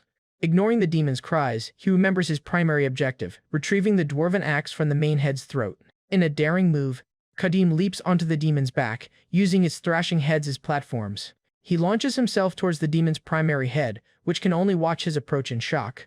Without hesitation, he jams his sword into the demon's maw, prying its powerful jaws open. The enraged main head rears back, attempting to swallow him whole. Using the opening he created, he reaches deep into the monster's gullet, and he rips his dwarven axe free, causing the demon to hiss in agony. With his prized weapon back in hand, Kadim prepares to end the fight. The demon panics, realizing its jaws are stuck open on his sword. Terror grips the monster as it faces its own mortality after spending centuries building its strength. In a final, desperate act, the demon commands its remaining heads to converge on him, screaming that it can't die again. Facing this final, desperate onslaught, Kadim simply looks on with a grim, determined smirk. As the transmutation demon lunges at Kadim, it vows to tear his limbs off and rip him to shreds. But Kadim, now empowered by the demon's regenerative blood, uses his monstrous strength to pierce the monster's head with his bare hands, beginning a brutal counterattack. In response, the demon's many heads swarm our hero, biting down on him in a frenzied but futile assault. But just then, our guy looks at his axe and sword, which he had plunged into one of the Hydra's heads. He pulled the axe out of the Hydra's head, and in a furious whirlwind of slashes, he carves through the Hydra heads, overwhelming the monster's ability to regenerate. The demon is torn apart, its body unable to keep up with the Berserker's relentless and brutal assault. Kadim stands amidst the carnage, his body steaming as the demon's powerful regenerative blood courses through him. He corners the weakened demon, pointing out that its regeneration is now struggling, especially around its main head. With his sword pressed against the creature's head, he demands an answer. Growing impatient, he repeats his question, "How did you come back to life, and who is this comrade you mentioned?" The defeated demon laments that facing him alone was too much, wishing it had its minions from the demon realm. Wasting no more time, Kadim brings his mighty dwarven axe down in a swift, decisive arc. It plunges into the demon's head, near the eye. He then pulled it out, prompting the demon to scream in pain. And he furiously demands an answer from the demon. When the demon doesn't answer, he lands a flurry of strikes with his dwarven axe and tears the demon apart. The blood is dripping from his axe. But the demon's disembodied voice echoes with a chilling laugh, mocking his desperation. Kadim struggles with his fading vision, noting that while his sword, Mosquito, is still supplying him with blood, the power is becoming overwhelming. He realizes he has taken in far too much demon blood, and his consciousness is being consumed by the Berserker rage. Frustrated that he had almost killed the demon before getting answers, he pulled his sword out of the demon's head. Standing over the seemingly dead monster, he roars, "You don't get to die yet." To his shock, the demon's central head, still somehow alive, groans in pain. "From now on, you'd better choose your answers carefully," he warns, his eyes glowing with unrestrained rage, and promises to make the demon writhe in endless agony until it finally dies if it refuses to talk. The demon just laughs, stating that it's too late for threats since it's dying anyway, but agrees to answer out of morbid curiosity. Kadim is confused as the demon feigns ignorance, mockingly asking what his question was again. The creature's disembodied voice cruelly reminds him of his questions about its revival and the identity of his comrade. With a sinister tone, it reveals that the answers to both shocking questions come down to a single thing. Kadim intently leans in, demanding to know what it means. The demon begins its final, devastating revelation, explaining who revived it and unleashed the demonic plague across the continent. In a shocking twist, the demon drops a bombshell. The culprit is none other than his own comrade. The horrifying revelation leaves Kadim utterly stunned and speechless. In absolute disbelief, he can only stammer, What? What?" The demon taunts him, confirming it's the truth and gloating that he will find out for himself eventually. Our guy stands silently for a moment, his mind reeling as he processes the unthinkable betrayal. The demon twists the knife further, asking if he feels betrayed that a comrade who shared life and death with him has now switched sides. Finally snapping, Kadim roars at the demon to quit spouting bullshit and demands to know the traitor's name, their location, and why they unleashed the demons. However, the demon gleefully refuses to give a straight answer, calling his torment the most entertaining part. Barely coherent with rage and his dwindling consciousness, Kadim forces out a single word, speak. The dying demon mockingly tells him to scour the entire continent and find his treacherous comrade himself, clearly relishing in his despair. Driven to his absolute limit, Kadim screams, "I said, talk," while preparing his axe to land a decisive blow. He then unleashes one final, devastating blow, obliterating the demon's last remaining head. With a sickening squelch, the transmutation demon is finally and completely destroyed. Panting over the gory remains, he asks if the snake bastard is playing dead, refusing to believe it's truly over. In a desperate frenzy, he stabs the demon in the eye with his sword. He loses himself to rage, yelling for the dead demon to regenerate and answer his burning questions. But his berserker rage gives way to a horrified realization as his body finally begins to fail, having overused its power. Our guy thinks he knows that the demon's regenerative properties are still active, yet they are now uselessly focused on healing its dead, pulverized body. Thinking it is still feigning death, he threatens to make it suffer so badly it will beg to confess. He then unleashes a furious barrage of punches on the unresponsive corpse, desperate for answers. And still, the corpse continues to bubble and writhe with regenerative energy, despite being completely inert. Then, a final, monstrous visage of the demon explodes from the gore in a last, meaningless spasm of power. Our guy curses the regenerating monster, furiously questioning how long it plans to play dead and keep its mouth shut. With one final, explosive burst of energy, the demon's remains are utterly and permanently obliterated. Kadim stands over the empty space, weapon raised, screaming for an answer from his vanished foe. "I said answer me, who is that bastard?" he bellows into the now quiet swamp. Collapsing from exhaustion and his grievous injuries, he can only gasp, answer, as he loses consciousness. "Me," he whispers, as his nearly dead body begins to sink into the murky swamp water. As he sinks into the depths, the once magical forest begins to revert to its normal, non-threatening state. Suddenly, a long, vine-like object shoots through the water, heading straight for the drowning warrior. The vine wraps around him, pulling him from the swamp just as he's about to be lost forever. It's Duncan, who asks if he's alright. Kadim, barely conscious, questions why the terrified merchant didn't run away.